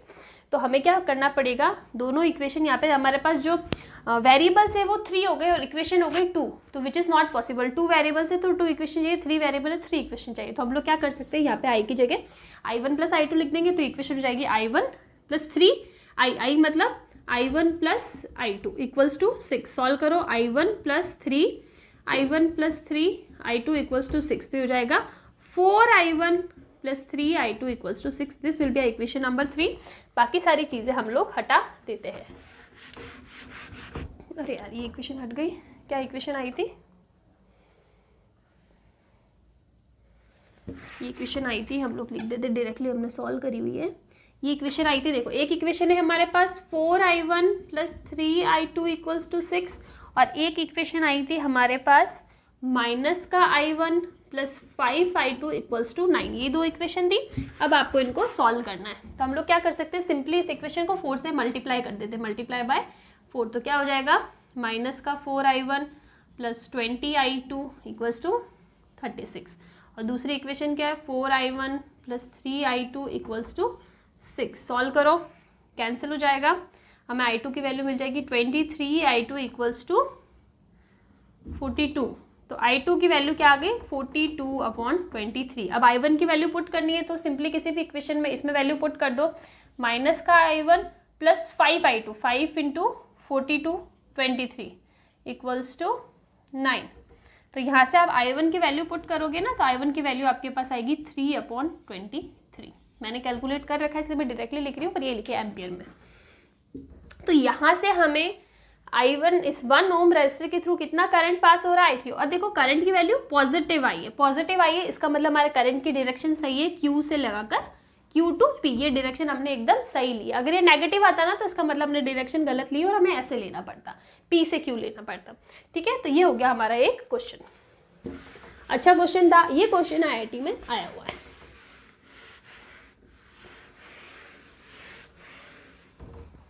तो ये हमारा लास्ट क्वेश्चन है, ये लास्ट एग्जांपल ले लेते हैं, दिस इज 2 ओम। ठीक है, चलो अब देखो इसको सॉल्व करते हैं। यहाँ पे क्या होगा, यहाँ पे भी हमारे पास 2 लूप है, डायरेक्शन आप लोग ले लो, आप ले लो। सबसे पहले हम लोग ले लेते हैं डायरेक्शन, यहाँ से ले लो, ठीक है, यहाँ से हमने ले लिया, this is let's say I1, okay, I1, ये भी यहाँ से भी I1, यहाँ से भी I1, ठीक है, इसके अंदर भी क्या जा रहा है I1। अब यहाँ से बात करो तो यहाँ से ले लो लेट्स से I2, तो I2, और इसके अंदर क्या जा रहा है I2, I1 इधर से जा रहा है, I2 इससे जा रहा है, मतलब इसके अंदर जो पास हो रहा है ना 20 ओम से, ये हो रहा हो जाएगा I1 माइनस I2 हो जाएगा ना। I1 और I2 दोनों की डायरेक्शन एक दूसरे से ऑपोजिट है, तो I1 माइनस I2 हम लोग यहाँ पे लिख सकते हैं, ओके। और I2 ये भी हमारे पास क्या हो जाएगा, I2 ये कितना ओम है, ये हमने नहीं लिखा है, ये हो जाएगा 3 ओम, ठीक है। I2 और अगेन I2 हमने बना दिया, डायरेक्शन ले लो, मैं मेरे सिंपली यही डायरेक्शन ले लेती हूँ, क्लॉकवाइज हो जाएगा। अब देखो लूप 1 की बात करते हैं, पॉइंट ले लो A B C D E F, ठीक है। हाँ, सबसे पहले loop 1 which is A X C B A, ये हमारे पास लूप हो जाएगा, ये वाला लूप, ये इसमें नहीं आएगा बिकॉज ये किसी लूप के बीच का कनेक्शन है, ठीक है, लूप के अंदर नहीं आ रहा। तो हम लोग सबसे पहले इस लूप की स्टडी करते हैं। अब देखो क्या करना है, हम लोग जा रहे हैं यहाँ से यहाँ, मतलब पॉजिटिव से नेगेटिव की साइड, तो इसका मतलब पोटेंशियल ड्रॉप हो रहा है, तो -2। अब देखो करंट इस डायरेक्शन में फ्लो हो रहा है और पाथ की डायरेक्शन एक दूसरे के ऑपोजिट है, तो इसका मतलब यहाँ पे सारा का सारा पोटेंशियल रेजिस्टेंस के अक्रॉस जो आएगा वो क्या आएगा, पॉजिटिव आएगा। तो ये हो जाएगा +2i1, फिर हो जाएगा, देखो यहाँ पे देखो प्लस से माइनस ड्रॉप हो रहा है, तो -1, फिर ये कितना है, this is 1 ohm, this is 1 ohm, ठीक है। तो हो जाएगा +I1, फिर यहाँ पे देखो, यहाँ पे क्या रहा 2, तो +2i1, और यहाँ पे देखो माइनस से प्लस की साइड जा रहे, तो मतलब पॉजिटिव का ये कितना वोल्टेज आ रहा है, दिस इज 10 वोल्टेज, +10, फिर अगेन यहाँ पे आए और ये हो जाएगा +2i1 = 0। यहाँ पे पूरे के अंदर देखो हमारा डायरेक्शन ऐसे जा रहा है क्लॉकवाइज, और करंट का डायरेक्शन ऐसे लिया, एक दूसरे के ऑपोजिट आ रहे, इसलिए हमने पॉजिटिव ड्रॉप दिया है। अब इसको कैलकुलेट कर लो, कितना आ जाएगा, +2i1 +3 5 7i1 आ रहा है, 7i1, ठीक है, और ये -2 -1 -3, और तो ये हो जाएगा प्लस का, M I right, yes M I right, तो ये हो जाएगा -10। तो हमारे पास I1 की डायरेक्शन क्या आ रही है, ऑपोजिट आ रही है, इक्वल्स टू 0, तो I1 इक्वल्स टू माइनस का 7, ठीक है। तो I1 इक्वल्स टू माइनस का 1 एम्पियर आ रहा है। इसका मतलब हमने यहाँ पे डायरेक्शन गलत ली, डायरेक्शन ऐसे नहीं होके ऐसे होनी चाहिए, ठीक है। ये चीज़ समझ में आ गया ना, हमने नेगेटिव लिया है तो इसका मतलब डायरेक्शन हमको ऐसे मिलनी चाहिए। ओके, अब हम लोग लूप 2 की बात करते हैं। क्या है ये? DPYFD क्या हो जाएगा? देखो कहीं से भी ले लो, हम लोग ये वाली डायरेक्शन ले रहे हैं, ठीक है ना। तो यहाँ से स्टार्ट करते हैं। यहाँ पे भी सेम चीज़ है, डायरेक्शन हमने ऐसे लिए और करंट के डायरेक्शन हमने ऐसे लिए, तो जितना रेजिस्टेंस के अक्रॉस जो ड्रॉप आएगा वो पॉजिटिव आएगा, ऑपोजिट है तो पॉजिटिव आएगा। तो प्लस से माइनस की जगह जा रहे हैं, माइनस का 10। यहाँ पे देखो अगेन प्लस का 5I2 ये हो जाएगा, प्लस का 6I2 ये हो जाएगा। प्लस से माइनस जा रहे हैं तो अगेन माइनस का 5 और ये हो जाएगा प्लस का 3I2 इक्वल्स टू, नहीं सॉरी एक मोर और है, तो हो जाएगा प्लस का 1 into I2 equals to 0। Solve करो, plus 5I2 plus 6I2 plus 3I2 plus 2I2 कितना हो रहा है? ये 6 प्लस 5 कितना हो जाएगा? 11 और 3 14 और एक 15, मतलब 15I2 और ये हो जाएगा माइनस का 15 इक्वल्स टू 0, मतलब I2 की वैल्यू आ रही है 1 एम्पियर। तो इसका मतलब यहाँ पे पॉजिटिव आ रही है ना, यहाँ पे हमने डायरेक्शन सही लिए लेकिन यहाँ पे हमने डायरेक्शन गलत लिए। ओके चलो ठीक है। तो हमारे पास यहाँ पे देखो I1 और I2 की वैल्यू सेम आई है, पॉजिटिव 1 और यहाँ पे हमने डायरेक्शन ली 1 ही आई है। तो अगर मैं यहाँ पे करंट की बात करूँ ना कि 20 ओम से रजिस्टर से कितना करंट पास हो रहा था, वो कितना आ रहा था? I1 माइनस I2 आ रहा था और I1 और I2 की वैल्यू क्या आ गई? सेम आ गई। तो इसका मतलब इसके अंदर करंट कितना पास होगा? 0 एम्पियर, इसमें कोई भी करंट पास नहीं हो रहा है, ठीक है। अब अगर इस क्वेश्चन में मुझे एक चीज़ और पूछी हो, अगर इस क्वेश्चन मुझे ऐसे पूछा है कि आपको पोटेंशियल ड्रॉप फाइंड करना है x और y के बीच में, मतलब आपको VXY फाइंड करना है, तो कैसे करोगे? तो देखो हम लोग यहाँ से स्टार्ट करेंगे कि x और y के बीच का मिनिमम पाथ लेना है। तो मिनिमम पाथ होगा ऐसे ऐसे ऐसे और ऐसे, ये वाला मिनिमम पाथ। दूसरा पाथ ऐसे ऐसे ऐसे होता है, ये भी सेम ही, आप दोनों में से कोई भी ले सकते हो, लेकिन हम लोग लेते हैं कौन सा लेवे? ये वाला ले लेते हैं, ठीक है। नीचे वाला पाथ ले लेते हैं हम लोग।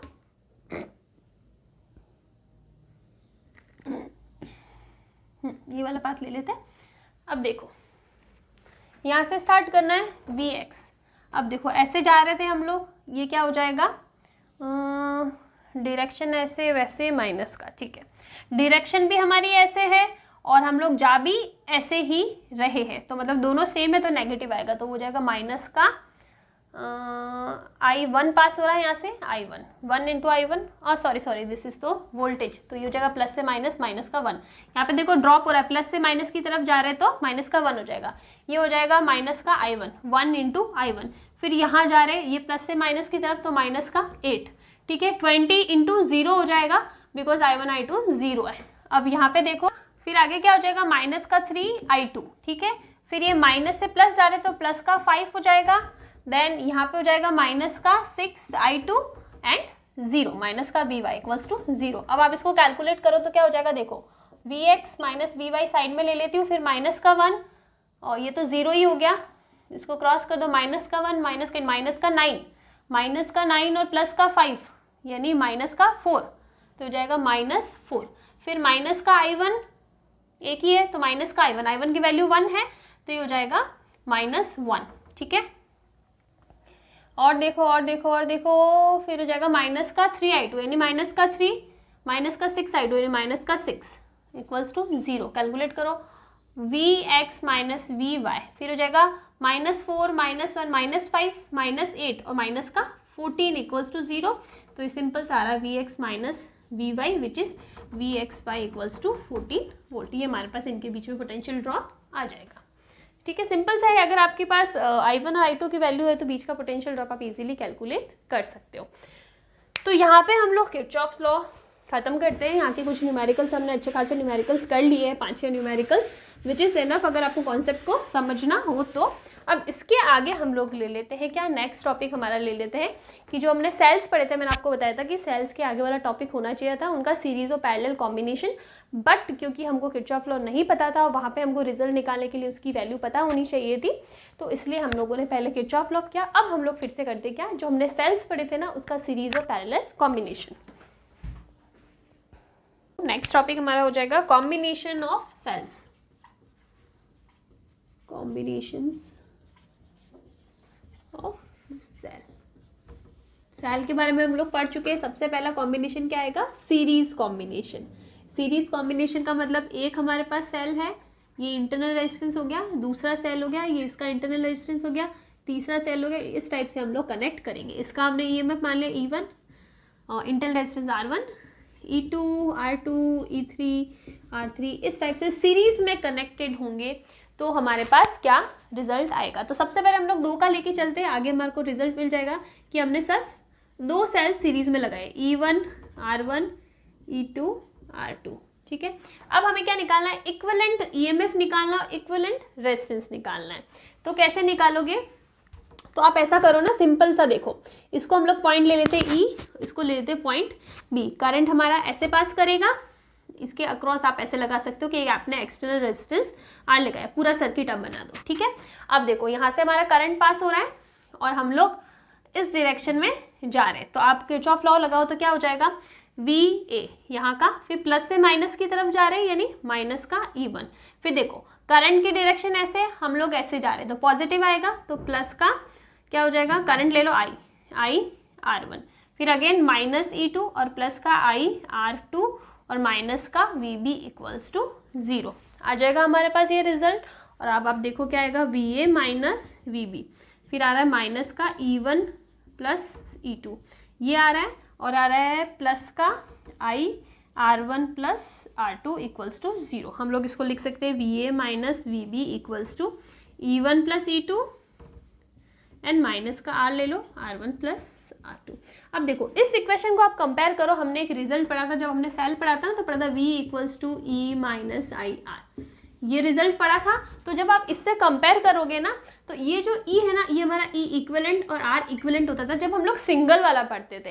तो जब हमने सीरीज में 2 लिया है तो हमारे पास इक्विवेलेंट आ जाएगा। तो जब आप इन दोनों को कंपेयर करोगे तो हमारे पास E इक्विवेलेंट आएगा E1 प्लस E2 और R इक्विवेलेंट आएगा R1 प्लस R2।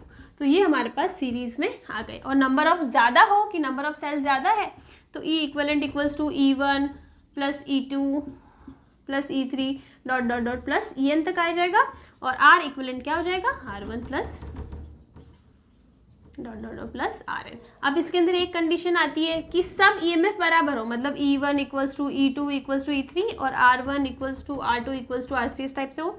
तो E इक्विवेलेंट हो जाएगा NE जितने नंबर ऑफ सेल्स होंगे, और R इक्विवेलेंट हो जाएगा NR, where N is what, number of cells, ठीक है। तो इस टाइप से सिंपल सा हमारे पास एक कैलकुलेशन आ जाएगा जो किरचॉफ लॉ की हेल्प से हम लोग इजीली प्रूव कर सकते हैं। अब ये हो गया। अब इसके अंदर एक केस ये हो जाएगा कि मान लो कि हमारे जो सेल है ना, दोनों सेम कनेक्शन, मतलब हमने ये ऐसे लगाया है, ऐसे नहीं लगा के एक सेल ऐसे और दूसरा ऐसे ऑपोजिट पोलरिटी वाला लगा रखा हो, ये E1 ये E2, ठीक है। तो इसमें क्या हो जाएगा, तो इस केस में हमारा जो E इक्विवेलेंट हो जाएगा ना, हो जाएगा E1 minus E2। R equivalent same ही रहेगा which is R1 plus R2, ठीक है। तो पोलरिटी चेक करनी है, सेम पोलरिटी के ऐड हो रहे हैं, किस टाइप से ऐड हो रहे हैं, तो उसके अकॉर्डिंग आपको, अगर सेम पोलरिटी वाले आपस में कनेक्टेड है तो माइनस आएगा दूसरे वाले पे जहाँ पे आपको माइनस लगाना है। माइनस से प्लस जा रहा है तो यहाँ पे आप माइनस लगाना है। किरचॉफ लॉ से इजीली आप इसको कैलकुलेट कर सकते हो, कोई प्रॉब्लम नहीं है। वहाँ पे यहाँ पे E1 माइनस E2 आ जाएगा, ठीक है। अब इसके अंदर एक बहुत ही इम्पॉर्टेंट चीज़ आती है कि हमारे पास n नंबर ऑफ सेल्स है, और ये n नंबर ऑफ सेल्स सारे के सारे क्या है, सीरीज में है। n नंबर ऑफ सेल्स होंगे तो n ही हमारे पास क्या हो जाएंगे, इंटरनल रेजिस्टेंसेस हो जाएंगे, और ये किसी एक्सटर्नल रेजिस्टेंस कैपिटल R से कनेक्टेड है। इसका मतलब हमारे पास कुछ ऐसा कनेक्शन है, और खूब सारे, और ये अभी हमने बताया उस टाइप से। अब हम लोग क्या करते हैं, इसमें थोड़ा सा चेंज करते हैं, दिस इज़ वेरी इंपॉर्टेंट, ठीक है, दिस इज़ वेरी इंपॉर्टेंट। अब हम लोग क्या करते हैं कि n सेल्स में से m सेल्स को, मतलब ये स्मॉल n सेल्स हमारे पास है सीरीज में, अब इसमें से स्मॉल m सेल्स की पोलरिटी चेंज कर देते। फॉर एग्जाम्पल हमारे पास क्या थे, 10 सेल थे, ठीक है। अब इसमें से 2 सेल की हमने पोलरिटी चेंज कर दी, तो उस केस में हमारे पास करंट की वैल्यू या फिर डिफरेंट वेरिएबल्स की हम लोग बात करें, वो वैल्यू कितनी आएगी। हम लोग इसमें एक चीज़ बताना भूल गए कि अभी हमने जो सिंपल सा कनेक्शन पढ़ा ना इस टाइप का, इस टाइप का एक एक्सटर्नल रेजिस्टेंस R से लगा दिया, ये E1 हो गया, ये E2 हो गया, ये R1 R2, तो यहाँ पे करंट की वैल्यू क्या हो जाएगी, करंट की वैल्यू जाती है सिंपल से E equivalent R equivalent plus R, यहाँ पे जो कैपिटल R है ना वो भी करंट पे कंट्रीब्यूट करता है, विच इज एक्सटर्नल रेजिस्टेंस, ये वैल्यू है। अब ये सेम वैल्यू हमें इसके लिए निकालनी है, जहाँ पे हम थोड़ा सा चेंज करें। चेंज क्या करें, n सेल सीरीज में है, ठीक है, n इंटरनल रेजिस्टेंस भी होंगे और किसी एक्सटर्नल रेजिस्टेंस R से पूरा सर्किट बन रहा है। अब इसमें से n में से m, मतलब n ऑलरेडी ऑब्वियसली m जो है वो n से कम ही होगा, तो m नंबर ऑफ सेल्स की पोलरिटी चेंज कर देते हैं, ऑपोजिट कर लेते हैं। तो उस केस में हमारे पास करंट की वैल्यू क्या मिलेगी, तो सी हमारे पास 10 सेल्स है, उसमें से 2 सेल हमने ऑपोजिट पोलरिटी के कर लिए, मतलब 8 हमारे पास सीरीज में हो गए और 2 ऑपोजिट पोलरिटी के, ऐसे ही होगा ना। 10 में से 2 को ऑपोजिट पोलरिटी का कर लिया, तो मतलब 8 हमारे पास एक साथ एक जैसे सीरीज में और 2 की पोलरिटी चेंज है, ऐसा कनेक्शन आएगा। तो इसको हम लोग लिख सकते हैं n-2m। क्यों लिख सकते हैं, देखो इसकी वैल्यू कितनी आनी चाहिए, मतलब अगर मैं अब बात करूँ सीरीज की, 8 हमारे पास ऐसे 2 ऑपोजिट के, अब क्या हो जाएगा, इसके 2 और इसके 2 आपस में कैंसिल हो जाएंगे, पीछे हमारे पास बचने से चाहिए सिर्फ 6, ठीक है। तो देखो हमारे पास रिजल्ट क्या आएगा, अब अगर मैं n-2m करते हैं, n की वैल्यू क्या है 10, 10 - 2, m की वैल्यू क्या है 2, तो 10 - 4 = 6 आ रही है वैल्यू। तो ये हमने क्या, इसको देखो प्रूव करने का कोई तरीका नहीं है, इसको सिर्फ एक एग्जाम्पल के थ्रू समझ सकते हैं। फिर से समझते, दूसरा एग्जाम्पल लेते हैं कि हमारे पास 12 सेल है, अब इसमें से 4 सेल की हमने पोलरिटी चेंज कर दी, ठीक है। तो अब हमारे पास एक जैसी पोलरिटी वाले सेल कितने रहे, 12 - 4 यानी 8, और 4 क्या हो गया एडिशनल, जिनकी पोलरिटी नेगेटिव है। अब देखो एक सेल ऐसा है, एक सेल ऐसा है, तो ये दोनों की पोलरिटी और सेम है, सबका जो EMF है ना वो सेम है, कंडीशन इज सेम EMF, ठीक है। तो अब क्या होगा कि देखो इस टाइप से एक है, तो ये दोनों आपस में कैंसिल हो जाएंगे, बिकॉज E1 - E2 हो जाता है ना, जब सेम EMF है, यानी E - E = 0 हो जाएगा, तो ये 2 कैंसिल हो जाएंगे, मतलब 8 और 4, तो ये जो 4 नेगेटिव वाले हैं ना, इस 4 को कैंसिल आउट कर देंगे, तो पीछे कितना बचना चाहिए, सिर्फ 4 बचना चाहिए। 4 हमारे पास सेल बचेंगे जो सीरीज में एक जैसे पोलरिटी के लगे हुए, ऐसा होना चाहिए। अब इस फॉर्मूले से देखो n-2m, n कितना था 12, 2m कितना था 4, तो 12 - 8 कितना 4 बचना चाहिए, और यहाँ पे भी हमारे पास 4 बचना चाहिए। तो इस टाइप से हमारे पास ये फॉर्मूला आता है। तो इस केस में हमारे पास जो रिजल्ट हो जाएगा ना, वो क्या हो जाएगा, I = E इक्वलेंट, यानी n-2m E, सिर्फ इतना ही बचेगा, ठीक है। E ले लो आप, कैपिटल E ले लो, हो जाएगा अपॉन R इक्वलेंट, R पे कोई फर्क नहीं पड़ता, पोलरिटी चेंज करो सेम रखो, तो n नंबर ऑफ सेल्स है तो n R हो जाएगा plus capital R, this will be our result, ठीक है। This is very important, where m क्या है, जितने नंबर ऑफ सेल्स की हमने पोलरिटी चेंज करी है। सिंपल सा है, ज़्यादा इसमें कुछ नहीं है। अब हम लोग पैरेलल कॉम्बिनेशन लेते हैं।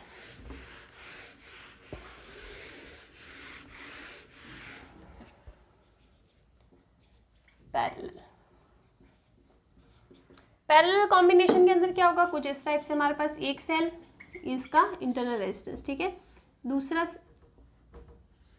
सेल और ये इसका इंटरनल रेजिस्टेंस, इस टाइप से, this is E1, this is R1, this is E2, this is R2, और इसको किसी एक्सटर्नल से कनेक्ट कर लो,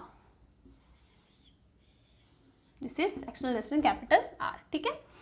थोड़ी सी हम लोग इंक डाल देते हैं। किरचॉफ लॉ की आप लोग जितनी ज़्यादा प्रैक्टिस करोगे ना, उतना आप लोगों के लिए अच्छा है, बिकॉज ये ऐसा टॉपिक है जो आप थियरी पढ़ के कि भाई हमने दोनों स्टेटमेंट पढ़ लिए और हमको आ गया, तो ऐसे बिल्कुल भी नहीं आएगा। This is a complete numerical based topic, जहाँ आपको इसके ऊपर न्यूमेरिकल्स करोगे तभी इसके स्टेप समझ में आएंगे, कैसे सॉल्व करना है वो समझ में आएगा, ना कि सिर्फ स्टेटमेंट पढ़ने से आपको ये समझ में नहीं आएगा। इवन मैं जो सिर्फ CBSE के लिए पढ़ रहे, जो कोई कॉम्पिटिटिव एग्जाम नहीं दे रहे, उनके लिए भी बात कर रही हूँ, बिकॉज छोटे से छोटा भी न्यूमेरिकल होगा ना, वो भी आपको सिर्फ स्टेटमेंट से नहीं आने वाला, आपको उसका कॉन्सेप्ट पता होना चाहिए।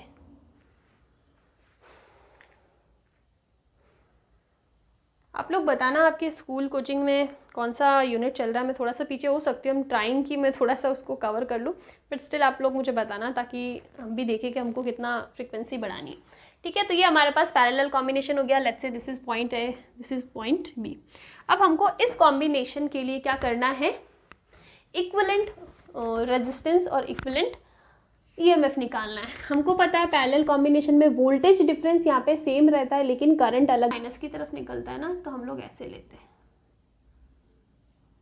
ठीक है, this is current I1, this is current I2, am I right? हाँ, this is current I1, I2 यहाँ पे सम होके I हो जाएगा और उतना ही यहाँ पे एंटर कर जाएगा। आप ऐसे भी लोगे ना तो सेम चीज़ रहेगी, लेकिन फिर वहाँ पे हमको माइनस प्लस वाली चीज़ देखनी पड़ेगी। ठीक है, तो माइनस E1 प्लस से माइनस की तरह। आप देखो करंट की डायरेक्शन ऐसे है और हम लोग जा रहे हैं इस पाथ पे, तो हमारे पास ऑपोजिट मिल रहा है, तो यहाँ पे पॉजिटिव होगा तो हो जाएगा प्लस का I1 R1 और फिर क्या हो जाएगा माइनस का VB इक्वल्स टू 0।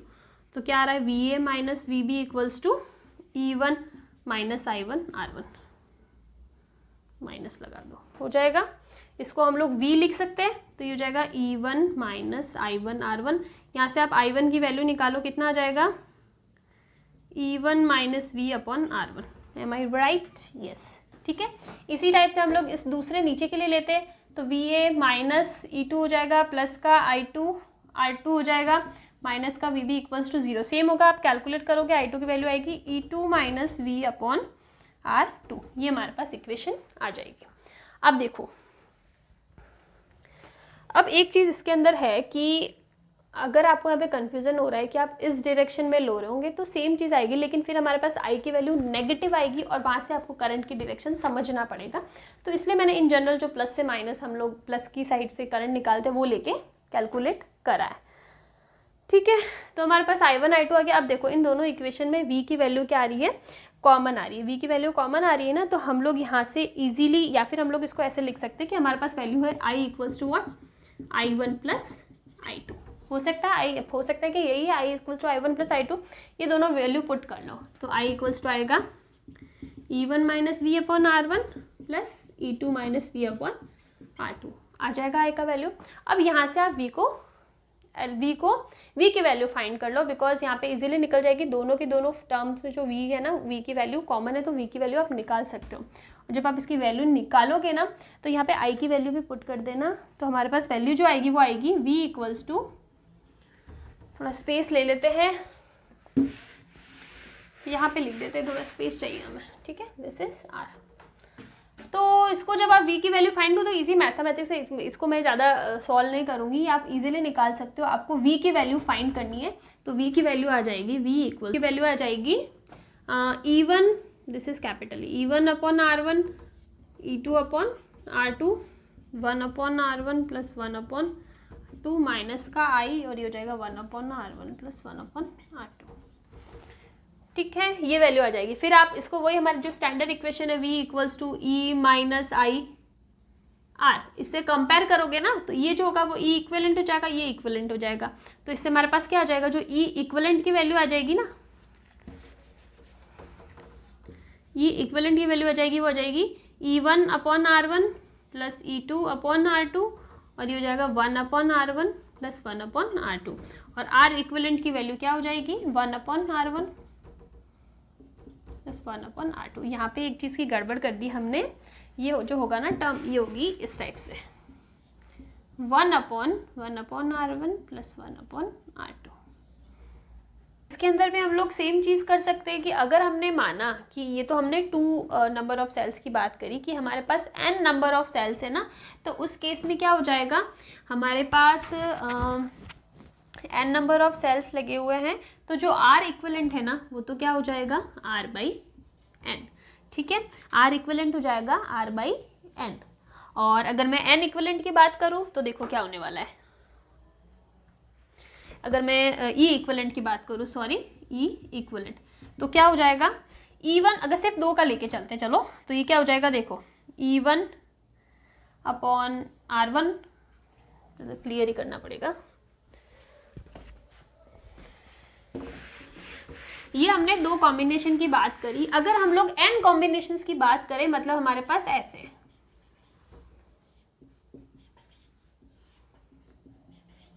इस टाइप से n नंबर ऑफ सेल्स, और सबका EMF सेम होना चाहिए, E1 equals to E2 equals to E3 equals to E, इस टाइप से, और जो इंटरनल रेजिस्टेंस है वो भी सेम होना चाहिए। इस टाइप का कॉम्बिनेशन है कहाँ तक, n नंबर तक, ठीक है। तो वहाँ पे R इक्वलेंट तो क्या हो जाएगा हमारे पास, R/n, और E इक्वलेंट कितना होगा, देखो हमारे पास वैल्यू क्या है, E1/R1 plus E2/R2 plus dot dot dot 1/R1 plus 1/R2, इस टाइप से। तो इसको हम लोग कैसे लिख सकते हैं, सब वैल्यू सेम है इस टाइप से, और अपॉन 1/R प्लस 1/R, इस टाइप से, ठीक है। तो ये क्या हो जाएगा, देखो हमारे पास ये हो जाएगा NE/R, और नीचे वाला हो जाएगा N/R। जब आप इसको सॉल्व करोगे ना तो ये आ जाएगा NE/N, इसका मतलब N से N कैंसिल हो गया, मतलब हमारे पास बचा E। इसका मतलब है जब हम लोग सेम EMF और सेम इंटरनल रेजिस्टेंस वाले N नंबर ऑफ सेल्स को पैरेलल कॉम्बिनेशन में लगाते हैं ना, तो जो उसका इक्विवेलेंट EMF आता है ना वो भी E के बराबर ही होता है। जबकि जब हम लोग सीरीज में लगाते थे ना तो E इक्विवेलेंट NE आता था, लेकिन पैरेलल कॉम्बिनेशन में क्या हो जाएगा, वो E के बराबर ही होगा, और R इक्विवेलेंट चेंज होता है which will be R/n। Okay, 1/R equivalent है ना, ये आता है N/R के, तो R इक्विवेलेंट आ जाएगा हमारे पास R/n के बराबर, ठीक है। ये वैल्यूज हमारे पास रहेगी। अब इसके अंदर जो इसी का एक नेक्स्ट टॉपिक आता है वो होता है मिक्स्ड ग्रुपिंग। मिक्स्ड ग्रुपिंग का मतलब है जहाँ पे हमने पैरेलल भी लगाया है और सीरीज भी लगाया है। देखो कैसे लगाया है, हमने क्या किया है, इसको जो टॉपिक है उसका नाम है मिक्स्ड ग्रुपिंग या मिक्स्ड कॉम्बिनेशन, ठीक है, कुछ भी ले लो आप। इसमें क्या होगा, हमारे पास सीरीज भी होगा, मतलब हमारे पास इस टाइप से इंटरनल रेजिस्टेंस भी ले लो,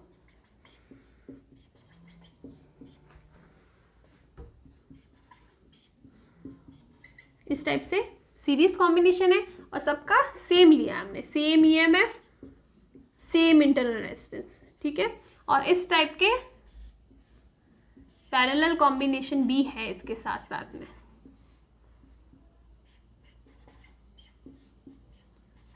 इस टाइप से, और ये इस टाइप से। तो इसका मतलब हमारे पास N तो क्या है, सीरीज कॉम्बिनेशन, और ये जो रोज है ना वो क्या है, M रोज, ठीक है।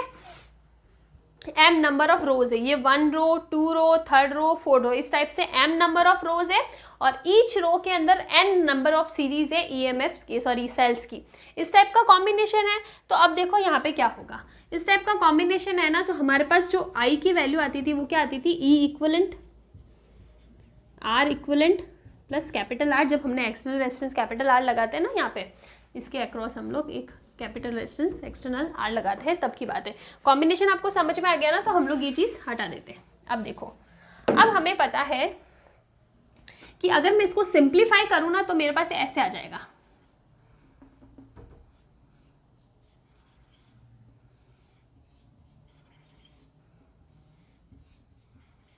इस टाइप से, ये हो जाएगा NE, और ये हो जाएगा NR, ये हो जाएगा NE, ये हो जाएगा NR, इस टाइप से। जब इस पूरी सीरीज को मैं कंबाइन करूँ तो जब सबका EMF सेम है तो NE हो जाता है और इंटरनल रेजिस्टेंस हो जाता है NR, और इस टाइप का पैरेलल कॉम्बिनेशन हमें मिल जाएगा जब मैं इसको सिंप्लीफाई करती हूँ। तो अब हमारा इक्वेशन क्या हो जाएगी, हमें ये चीज़ पता है, अभी भी जस्ट हमने पढ़ा कि जब किसी वैल्यू का हमने E वैल्यू का EMF पैरेलल में लगाया सेम वैल्यू का, तो हमारे पास उसका EMF इक्विवेलेंट EMF E के बराबर ही आता था। लेकिन यहाँ पे हमने क्या लगाया, NE वाले से NE EMF का सेल लगाया पैरेलल कॉम्बिनेशन में, तो इक्विवेलेंट भी क्या आएगा, NE ही आएगा। और जब इक्विवेलेंट रेजिस्टेंस की बात करते तो वो क्या आता था, R/n आता था, लेकिन यहाँ पे R की जगह क्या, NR/n हो जाएगा। तो ये हो जाएगा NR/n, सॉरी M, बिकॉज हमने यहाँ पे M नंबर ऑफ सेल्स बनाए, रो जो है ना, रो के नंबर क्या है, M है, तो ये NR/M हो जाएगा, M नंबर ऑफ हमने रोज लिया है, ठीक है, प्लस कैपिटल R हो जाएगा ये चीज़। अब आप इसको कैलकुलेट करो ना, तो आई हमारे पास आ जाएगा NE, ये हो जाएगा NR प्लस MR, और एक M ऊपर भी आ जाएगा। और यहाँ पे आप ऐसे लिख सकते हो, capital L equal to N/M, total number of cells निकालनी है ना, तो क्या हो जाएगा, रो इंटू कॉलम होता है तो N इंटू M, आप ऐसे लिख सकते हो। इसका मतलब आप इसको ऐसे लिख सकते हो। समझ में आ गया कॉन्सेप्ट। यहाँ पे जो N है वो सीरीज वाले नंबर ऑफ सेल्स है, और m है वो नंबर ऑफ रोज है, n is number of columns and m is number of रोज। ठीक है, अब देखो इसी के अंदर आपको एक क्वेश्चन पूछ सकते हैं कि इस मिक्स्ड कॉम्बिनेशन के अंदर हमको मैक्सिमम करंट निकालना है। क्या निकालना है? Maximum current. क्या होगा? बड़ा लिखती हूँ वरना आप लोग बोलेंगे दिखता नहीं है।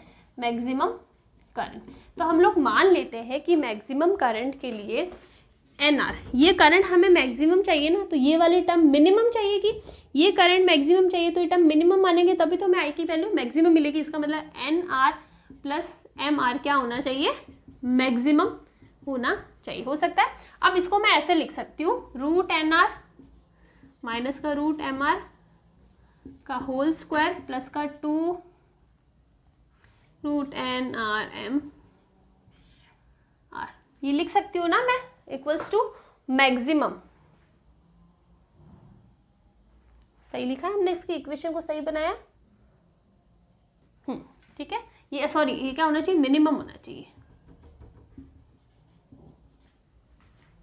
हो सकता है मिनिमम। अब देखो इसमें अगर हमने इस टर्म को क्या ले लिया? मिनिमम। आपको ये चीज तो समझ में आई ना कैसे लिखा है हमने? अगर मैं इसको ओपन करूंगी ना और इसमें ये ऐड करूंगी तो हमारे पास यही टर्म आने वाली है। तो मैंने इसको सिंप्लीफाई करके लिखा है। देखो इसका कोई डेरिवेशन नहीं कि हमने ऐसा ही क्यों स्टेप लिए, सिर्फ हम लोग उसको प्रूव करने के लिए कुछ नंबर ऑफ स्टेप्स को आपको फॉलो करना पड़ेगा और ये नंबर ऑफ स्टेप्स आपको याद रखना पड़ेगा।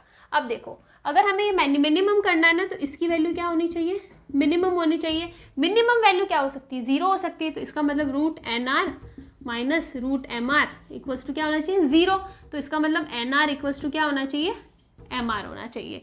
अगर ये हमारे पास कंडीशन प्रूव होती है, वैलिड कंडीशन है हमारे पास, तो हमें करंट क्या मिल जाएगा? मैक्सिमम मिल जाएगा। This is the condition for maximum current. Condition for I max, मतलब मैक्सिमम करंट के लिए कंडीशन है कि NR इक्वल्स टू MR होना चाहिए।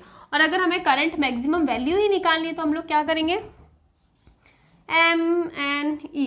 ठीक है, या NR की जगह MR पुट कर दो तो मतलब MR प्लस MR हो जाएगा। तो ये क्या हो जाएगा? I max equals to MNE और ये हो जाएगा 2MR। M से M कैंसिल हो जाएगा, बचेगा NE अपॉन 2R। क्या हमारा रिजल्ट सही आ रहा है?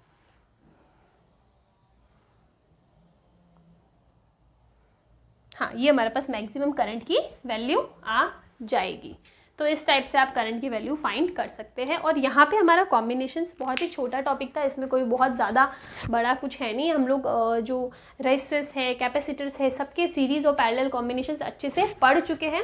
सेम कॉन्सेप्ट यहाँ पे, बस आपको फॉर्मूला पता होना चाहिए कि इक्विवेलेंट EMF का फॉर्मूला क्या होगा, इक्विवेलेंट रेजिस्टेंस का फॉर्मूला क्या होगा, दोनों ही केसेस में, सीरीज और पैरेलल कॉम्बिनेशन में। और वो प्रूव करने के लिए हमें किरचॉफ्स का लॉ चाहिए, जो हमने बहुत अच्छे से विद न्यूमेरिकल्स पढ़ा है, तो अभी तक आपको वो समझ में आ जाना चाहिए। तो इस टाइप से देखो, ये नंबर ऑफ स्टेप्स मुझे पता है, लेकिन CBSE की बात करूँ तो आपको ये स्टेप्स याद रखना पड़ेगा। और बोर्ड की बात, नीट जे की बात करूँ तो आपको ये फॉर्मूला पता होना चाहिए। ये क्वेश्चन बनता है सिर्फ इस फॉर्मूले पे, इस कंडीशन पे फॉर्मूला बनता है कि मैक्सिमम करंट के लिए क्या कंडीशन लगनी चाहिए। ठीक है, और आपको ये टर्म्स भी पता होना चाहिए कि स्मॉल n क्या है, स्मॉल r क्या है, स्मॉल m क्या है, कैपिटल R क्या है। This is internal resistance, this is number of columns. ठीक है, capital M is what? Number of rose and capital R is what? External resistance. ये चीज़ आपको पता होनी चाहिए, इस पर क्वेश्चन भी बन सकता है, इसलिए आपको इनका मतलब पता होना चाहिए कि क्या टर्म किसको डिफाइन कर रही है। तो ठीक है, यहाँ पे हम लोग कॉम्बिनेशंस वगैरह यहाँ पे कंप्लीट हो जाता है। नेक्स्ट हम लोग पढ़ते हैं इलेक्ट्रिकल एनर्जी। आप लोग बताना, ज़्यादा फास्ट तो नहीं हो रहा है? वैसे तो मैं ट्राई कर रही हूँ, मैंने फास्ट करा रही हूँ, लेकिन फिर भी मैंने टॉपिक एक भी नहीं छोड़ा है। मेरे अकॉर्डिंग तो एक भी टॉपिक नहीं छोड़ा है, लेकिन फिर आपको लगता है कि नहीं ये टॉपिक रह गया तो आप मुझे कमेंट्स में बताना। एंड न्यूमेरिकल जितनी ज़्यादा हो उतनी ज़्यादा प्रैक्टिस करो आप लोग। सो नेक्स्ट टॉपिक हमारा हो जाएगा इलेक्ट्रिकल एनर्जी। इलेक्ट्रिक एनर्जी, इसके अंदर सबसे पहले हम लोग सेल कितनी पावर जनरेट करता है, कितनी एनर्जी सप्लाई करता है वो पढ़ेंगे। एक छोटा सा न्यूमेरिकल कुछ रहता है तो कर लेंगे, और उसके बाद हम लोग पावर रेटिंग करेंगे, जहाँ पे हम लोग मल्टीपल बल्ब्स कॉम्बिनेशन में दे रखे होंगे और आपको क्वेश्चन में गिवन होगा कि किसकी पावर ज़्यादा होगी कम होगी, वो सब पावर रेटिंग के अंदर हम लोग पढ़ेंगे। सबसे पहले इलेक्ट्रिकल एनर्जी की बात करें तो हमारे पास इस टाइप का ये कॉम्बिनेशन हमेशा से रहता है। सेल की बात करें कि सेल कितनी एनर्जी जनरेट करेगा, तो यहाँ पे क्या होता है कि हमारे पास सिंपल सा, अगर हमने ये पोटेंशियल V 0 लिया तो हमारा पोटेंशियल V होता है W एक्सटर्नल अपॉन Q। क्यों, यहाँ से करंट I पास होता है ना, तो करंट को हम चार्ज की फॉर्म में भी लिख सकते हैं, दैट इज सिंपल। अब यहाँ पे देखो, यहाँ पे क्या हो जाता है कि W एक्सटर्नल की बात करें ना इस केस में, तो यहाँ पे एक्सटर्नल कुछ भी एडिशनल कुछ भी वर्क डन नहीं होता है, जो भी वर्क होता है वो सेल के थ्रू होता है। तो इस W एक्सटर्नल को हम लोग लिख सकते हैं W सेल या फिर work done by the cell, same चीज़ है। ये किसके बराबर हो जाएगा, QV।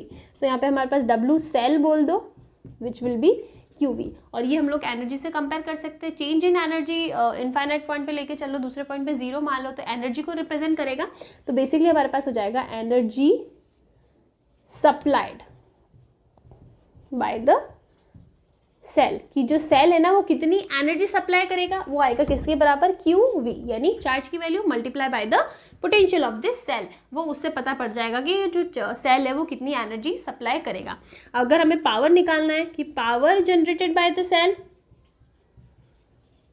जनरेटेड बाय सेल, तो वो क्या हो जाता है, एनर्जी पर यूनिट टाइम होता है, एनर्जी पर यूनिट टाइम यानी E अपॉन T। तो वो हो जाएगा P equals to E upon T यानी QV अपॉन T, और Q अपॉन T क्या होता है, करंट होता है, तो हम लोग IV लिख सकते हैं। तो बेसिकली पावर कितनी आ जाएगी, IV। This is the power generated by the cell. हो जाएगा, यहाँ तक कोई प्रॉब्लम नहीं है। अब देखो इसके अंदर और चीज़ें हो सकती है कि ये तो हमने पढ़ लिया power generated by the cell, लेकिन उसके अंदर सेल के अंदर रेजिस्टेंस भी होता है ना, तो उसके थ्रू डिसिपेट कितनी होती है पावर, वो कितनी होगी, तो which is power dissipated by the resistor. ठीक है, रेजिस्टर क्या होता है, रेजिस्ट करता है ना, अपोज करता है करंट फ्लो को, तो वो पावर को डिसिपेट करेगा। तो वो कितना हो जाएगा, P इक्वल्स टू VI था ना, तो इसको V equals to again IR लिख दो, तो ये क्या हो जाएगा, P equals to I square R। एक और फॉर्म में लिखोगे, I equals to V upon R लिखोगे तो V स्क्वायर अपन R। ये दो फॉर्मूले हमारे पास आ जाएंगे। ये फॉर्मूला कब है, जब करंट सेम रहता है। करंट किस में सेम रहता है, सीरीज कॉम्बिनेशन में। जब हम लोग सीरीज की बात करेंगे तो ये फॉर्मूला, और जब हम लोग पैरेलल कॉम्बिनेशन पढ़ते हैं तो वहाँ पोटेंशियल सेम रहता है, तो पैरेलल कॉम्बिनेशन में ये फॉर्मूला काम आ जाएगा। क्वेश्चन में जो गिवन है उसके अकॉर्डिंग। ठीक है, जब I कांस्टेंट है तो I स्क्वायर अपॉन R, और V कांस्टेंट है तो V square upon R। This is the formulas for power dissipated by the resistor. अब इसके अंदर एक चीज और हो सकती है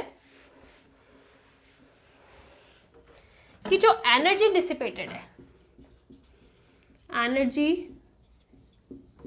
डिसिपेटेड क्या होता है, एनर्जी देखो P equals to D upon dt होता है, तो D equals to P D T होगा, तो E equals to integration of P D T होगा, और P हमने पढ़ा integration of I square R D T कर दो।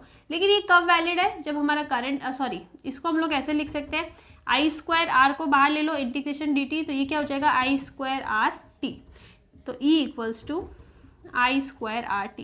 लेकिन ये कब होगा, जब हमारा करंट क्या हो, कांस्टेंट हो। Current is constant, bye constant है तभी तो हमने I स्क्वायर को बाहर लिया, कांस्टेंट नहीं होता तो नहीं लेता। अगर I टाइम की फॉर्म में गिवन है, फॉर एग्जाम्पल I गिवन है 2t, तो हम लोग उसको अंदर ही रखेंगे और फिर इंटीग्रेट करेंगे। अगर 2t गिवन होता है लेट्स से, तो क्या होता है E equals to integration of I square R D T. ठीक है, तो देखो क्या हो जाता है, R तो कांस्टेंट रहेगा, बाहर आ गया 2t का स्क्वायर यानी 4t स्क्वायर डी टी, अंदर ही रखेंगे तो क्या हो जाएगा 4r और t square D T, T square D T क्या हो जाएगा, तो ये हो जाएगा 4r और ये हो जाएगा t क्यूब बाई 3, इस टाइप से। तो आपको देखना है करंट कांस्टेंट है या नहीं, कांस्टेंट है तो बाहर निकाल दो, कांस्टेंट नहीं है तो इंटीग्रेशन की टर्म में इंक्लूड करके उसका इंटीग्रेशन कर दो। तो इस टाइप से आप एनर्जी और पावर के फॉर्मूलाज निकाल सकते हो। सिंपल सा है, P इक्वल्स टू वी आई, और उसको R और V की फॉर्म में आप चेंज कर सकते हो। अब एक छोटा सा हम लोग न्यूमेरिकल ले लेते हैं। न्यूमेरिकल में हमारे पास है, this is 3 ohm, this is 6 ohm, then we have resistance 2 ohm, battery of 12 volt, this is 2 ohm, that's it. Okay, अब हमें क्वेश्चन में पूछा है find the energy, find energy spent by 3 ohm resistor in 2 seconds। ठीक है, मतलब दो है, कोई सा भी ले लो, 3 ओम के थ्रू ले लो, 6 ओम के क्वेश्चन में 3 ओम गिवन है तो मैंने 3 ओम लिया। कि मतलब ये जो 3 ओम रेजिस्टेंस है ना, रेजिस्टेंस वाला रेजिस्टर है, ये 2 सेकंड में कितनी एनर्जी स्पेंड करेगा, मतलब इससे कितनी एनर्जी डिसिपेट होगी, ठीक है, वो हमें कैलकुलेट करना है। तो हम लोग क्या कर सकते हैं, हम लोग इसका इक्विवेलेंट रेजिस्टेंस बना सकते हैं दोनों पैरेलल कॉम्बिनेशन में। ये हमारे पास आ गया, this is 2 ohm, this is 12 volt, और इन दोनों का पैरेलल कॉम्बिनेशन क्या होगा, 3 × 6, 3 + 6, 18/9 यानी 2 ओम हो जाएगा। और अगर हम लोग कर ले 2 और 2 क्या हो जाएगा, अगेन सीरीज में कितना हो जाएगा, 4 ओम, और ये हो जाएगा 12 वोल्ट। ये होगा टोटल फाइनल, अगर हम लोग इक्विवेलेंट सर्किट की बात करें तब की बात है, ठीक है। अब देखो, अब हमें क्वेश्चन में क्या पूछा है कि हमें 3 ओम रेजिस्टर जो है ना वो कितनी एनर्जी स्पेंड करेगा, वो हमें कैलकुलेट करना है।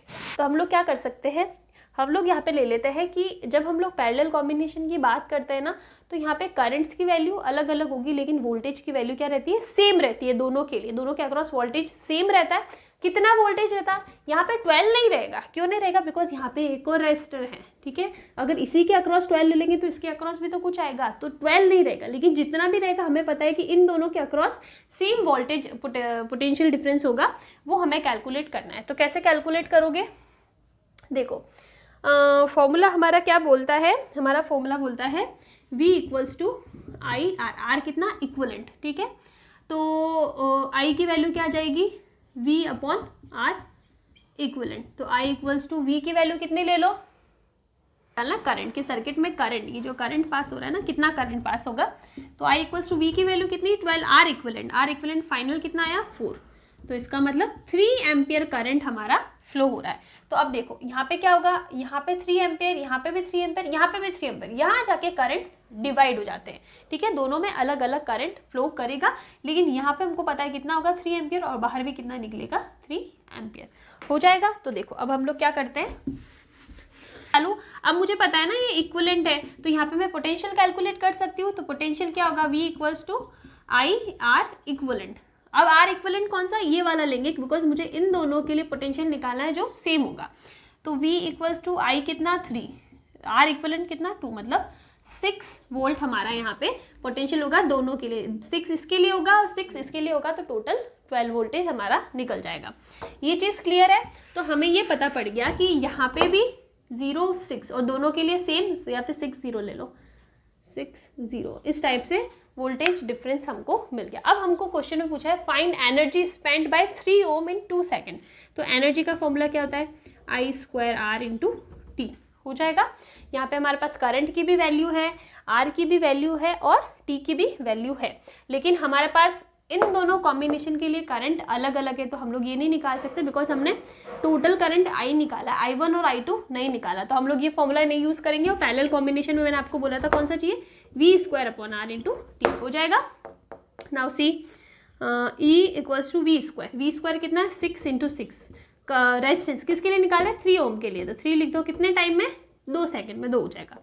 तो हो जाएगा 36/3 × 2 यानी 12 × 2, 24 जूल हमारे पास एनर्जी स्पेंड आ जाएगी।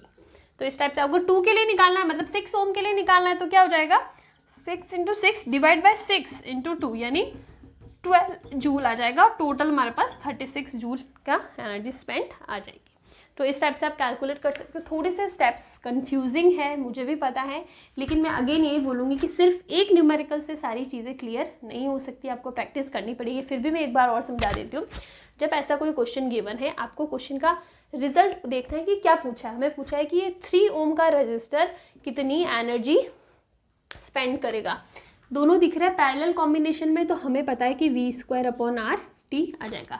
अब यहाँ पे टाइम हमको क्वेश्चन में गिवन है, रेजिस्टेंस में पूछा है कि भाई 3 या 6 किसके निकालना, तो यहाँ पे आ जाती है बात वोल्टेज की, कि हमें वोल्टेज फाइंड करना है।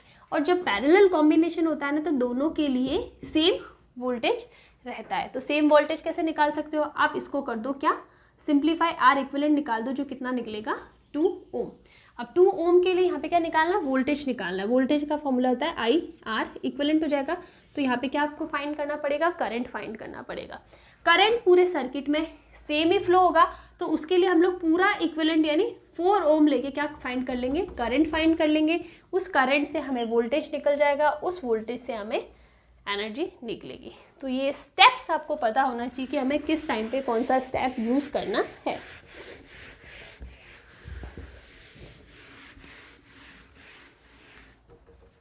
ठीक है, ये हो गया। अभी नेक्स्ट हम लोग पावर रेटिंग कर लेते हैं, इसको क्लियर कर देते हैं। This will be the last topic for today. फिर उसके बाद में जो नेक्स्ट वीडियो रहेगा उसमें हम लोग व्हीटस्टोन ब्रिज, पोटेंशियोमीटर और उसके बाद जो कैलिब्रेशन है वोल्ट मीटर और मीटर का, वो पढ़ लेंगे। मैंने इसी के साथ नहीं कराया बिकॉज वो तीनों बहुत इंपॉर्टेंट टॉपिक है और इंडिविजुअली वो उनको बहुत टाइम चाहिए। तो अगर आज मैं कराती हूँ तो फिर मैं इतना अच्छे से एक्सप्लेन नहीं कर पाऊँगी बिकॉज मुझे लगेगा कि यार बहुत लंबा वीडियो हो गया, बहुत लंबा वीडियो हो गया। ठीक है, पावर रेटिंग।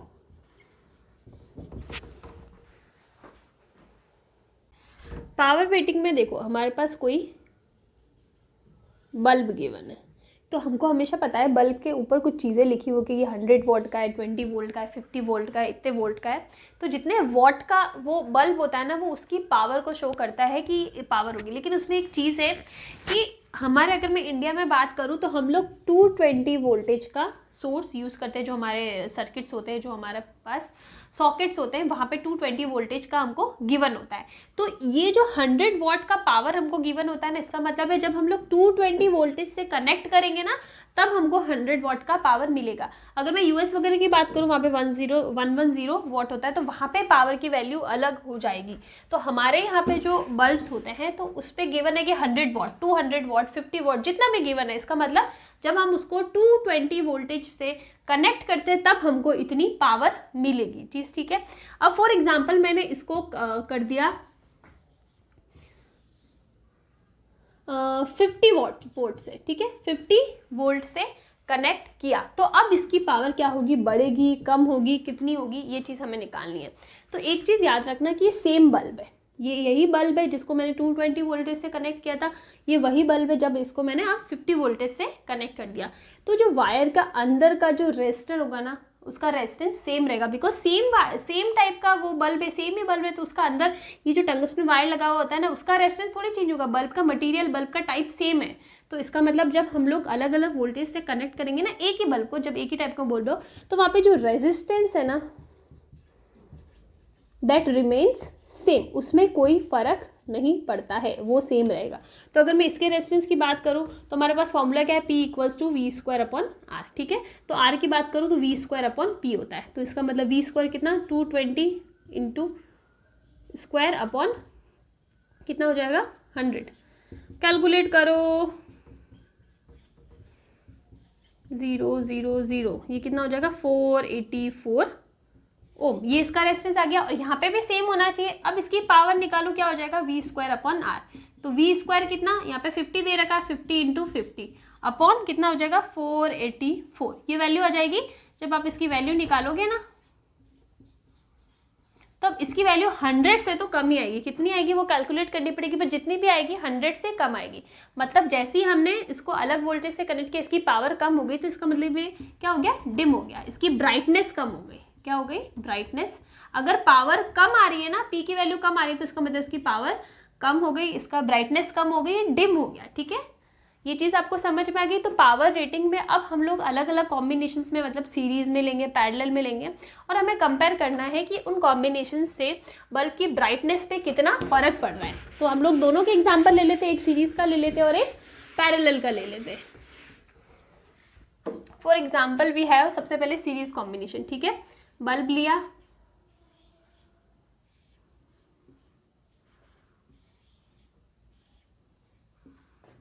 ये हमने सीरीज में लगा दिया। इस टाइप से सर्किट में आप इसको कनेक्ट कर दो, किसी भी वोल्टेज का दे दो, लेट्स से 220 वोल्टेज ही हमने गिवन किया। ठीक है, अब इसकी पावर ले लो 50 वॉट, इसकी ले लो 20 वॉट और इसकी ले लो 10 वॉट, और इस टाइप से हमने सीरीज में इसको लगाया। तो अब आपको ये बताना है कि जब मैंने इन तीनों को कनेक्ट कर दिया और 220 वोल्टेज से इनको कनेक्ट कर दिया, तो किसकी पावर सबसे ज़्यादा होगी, मतलब कौन सबसे ज़्यादा ब्राइट होगा, सबसे ज़्यादा कौन चमकेगा, कौन ज़्यादा रोशनी देगा। ठीक है, वो हमें कैलकुलेट करना है। तो सबसे पहले देखो, यहाँ पे हमने अलग अलग बल्ब्स लिए तो उनका रेजिस्टेंस अलग अलग होगा। एक ही बल्ब को मैंने अलग वोल्टेज से कनेक्ट नहीं किया, 3 अलग अलग टाइप के बल्ब लिए, तो तीनों के रेजिस्टेंस निकाल दो। R1 इसको मैं 1 मानूँ तो क्या होता है V square upon R, V कितना है 220 का स्क्वायर अपॉन R यानी P यानी 50, इसका हो जाएगा। R2 की बात करूँ कितना हो जाएगा 220 का स्क्वायर अपॉन 20, और R3 की बात करूँ 220 का स्क्वायर अपॉन 10 हो जाएगा। अब अगर मैं बात करूँ पावर की तो पावर हो जाएगा I square upon I square R। मैंने ये फॉर्मूला क्यों लिया, बिकॉज मैंने आपको बताया था जब हम लोग सीरीज़ की बात करेंगे वहाँ पे करंट सेम रहता है तो हम ये फॉर्मूला यूज़ करते हैं। अगर हम लोग पैरेलल में जाते हैं तो V स्क्वायर अपॉन R लेते हैं, ठीक है ना। अब ये फॉर्मूला आ गया, यहाँ पे सीरीज़ है तो करंट तीनों में सेम रहेगा, तो कांस्टेंट है तो मतलब पावर किसकी प्रोपोर्शनल हुई, R की प्रोपोर्शनल हुई। मतलब जिसका रेजिस्टेंस सबसे ज़्यादा उसकी पावर सबसे ज़्यादा। इन तीनों में से सबसे ज़्यादा रेजिस्टेंस किसका होगा, जिसके नीचे सबसे छोटी टर्म होगी, मतलब इसके नीचे 10 है, मतलब ये रेजिस्टेंस सबसे ज़्यादा है, तो रेजिस्टेंस सबसे ज़्यादा तो इसकी पावर सबसे ज़्यादा है, तो हमारे पास आ जाएगा ये वाला फॉर्मूला। ठीक है, सिंपल सा है। अब इसी को अगर हम लोग पैरेलल कॉम्बिनेशन में लेते हैं तो क्या होगा, देखो हाँ ये हमारे पास बल्ब है इस टाइप से,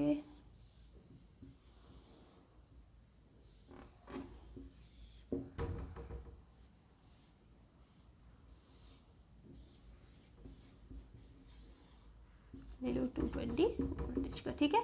दिस इज इनकी पावर अगेन वही ले लो 50 वॉट 20 वॉट एंड 10 वॉट, ठीक है। अब सेम क्वेश्चन है हमारे पास कि किसकी पावर ज़्यादा होगी। अगेन रेजिस्टेंस की बात करो, R1 का रेजिस्टेंस क्या होगा V square upon P, V कितना 220 का स्क्वायर अपॉन P कितना 50, ठीक है। R2 की बात करूँ कितना हो जाएगा 220 का स्क्वायर अपॉन 20, R3 की बात करूँ तो 220 का स्क्वायर 10 हो जाएगा। सेम रेजिस्टेंस आएगा, रेजिस्टेंस में कोई प्रॉब्लम नहीं है। लेकिन यहाँ पे अगर मैं पावर की बात करूँ तो फॉर्मूला आ जाएगा V square upon R, because यहाँ पे जो वोल्टेज है ना वो तीनों में सेम रहता है। पैरेलल कॉम्बिनेशन में वोल्टेज सेम रहता है, करंट अलग अलग रहता है, तो हमें ये वाला फॉर्मूला यूज़ करना पड़ेगा। वोल्टेज सेम है तो P square is proportional to 1 upon R, मतलब रेजिस्टेंस जिसका सबसे कम होगा उसकी पावर सबसे ज़्यादा होगी। रेजिस्टेंस सबसे कम किसका होगा, इसका होगा, बिकॉज इसके नीचे सबसे ज़्यादा बड़ी टर्म आ रही है। तो यहाँ पे हमारे पास रिलेशन हो जाएगा इस टाइप से, ठीक है। तो इस टाइप से सीरीज पैरेलल का और मिक्स्ड कॉम्बिनेशन भी हम लोग कर सकते हैं। हमें बस देखना पड़ेगा कि करंट सीरीज के लिए करंट सेम लेना है और अगर हम लोग पैरेलल ले ले तो वोल्टेज सेम लेना है। तो इस टाइप के क्वेश्चंस भी हम लोग इजीली कर सकते हैं। तो आई थिंक आज के लिए इतना ही रखते हैं हम लोग। नेक्स्ट वीडियो में हम लोग व्हीटस्टोन ब्रिज, पोटेंशियोमीटर एंड जो कैलिब्रेशन है वोल्ट मीटर का, अमीटर का, वो करेंगे। अच्छा टॉपिक है, बहुत ज़्यादा अच्छे से समझने वाला टॉपिक है, बिकॉज सिर्फ पढ़ने से समझ में नहीं आएगा। तो आज हमने अब हमारे पास बहुत ही छोटा सा टॉपिक, अगर मैं एनसीईआरटी की तरफ से बात करूँ तो आपका 2 पेज का ही चैप्टर आया, बिकॉज उसमें कैलिब्रेशन वाले टॉपिक्स नहीं है। वोल्ट मीटर अमीटर का कैलिब्रेशन एनसीईआरटी मतलब जो आपका सीबीएसई का सिलेबस है उसमें नहीं है। ये जो टॉपिक्स रहेंगे ना वो नीट, जेई या जो भी कॉम्पिटिटिव एग्जाम्स होते हैं उनकी फिजिक्स के लिए बहुत ज़्यादा इंपॉर्टेंट है, जो नेक्स्ट वीडियो मेरा रहेगा। अभी तक तो हम लोग सिलेबस में ही हैं। ओके, तो आज हम लोग यहीं रखते हैं। कहीं पे कहीं दिक्कत आ रही है मैं फिर भी बता रही हूँ, अभी भी बता रही हूँ, अभी बहुत टाइम है इसलिए बता रही हूँ। अच्छे से प्रैक्टिस करो, बहुत सारे न्यूमेरिकल्स करो, कहीं प्रॉब्लम आती है अभी आप क्लियर कर दोगे। एंड टाइम पे जब एग्जाम आ रहा है तब आपके पास इतना टाइम नहीं रहता कि बैठ के एक एक न्यूमेरिकल सॉल्व करो, इसलिए अभी से topic wise topic numerical solve करते रहो। कहीं दिक्कत आती है, अगर आप कोचिंग वगैरह में जाते हो बहुत अच्छा वहाँ पे पूछ सकते हो। अगर मेरा पढ़ाना अच्छा लगता है तो मुझे पूछ सकते हो, जिससे भी पूछो, लेकिन पूछो और अपना कॉन्सेप्ट क्लियर करो, वो ज़्यादा इंपॉर्टेंट है। तो ठीक है, आज हम लोग यहीं रखते हैं। नेक्स्ट जो भी वीडियो रहेगा और बहुत जल्दी आएगा, कल परसों कंफर्म आ जाएगा, उसमें हम लोग हमारा ये चैप्टर एंड कर देंगे, ठीक है। तब तक के लिए थैंक यू, बाय, पढ़ते रहो अच्छे से।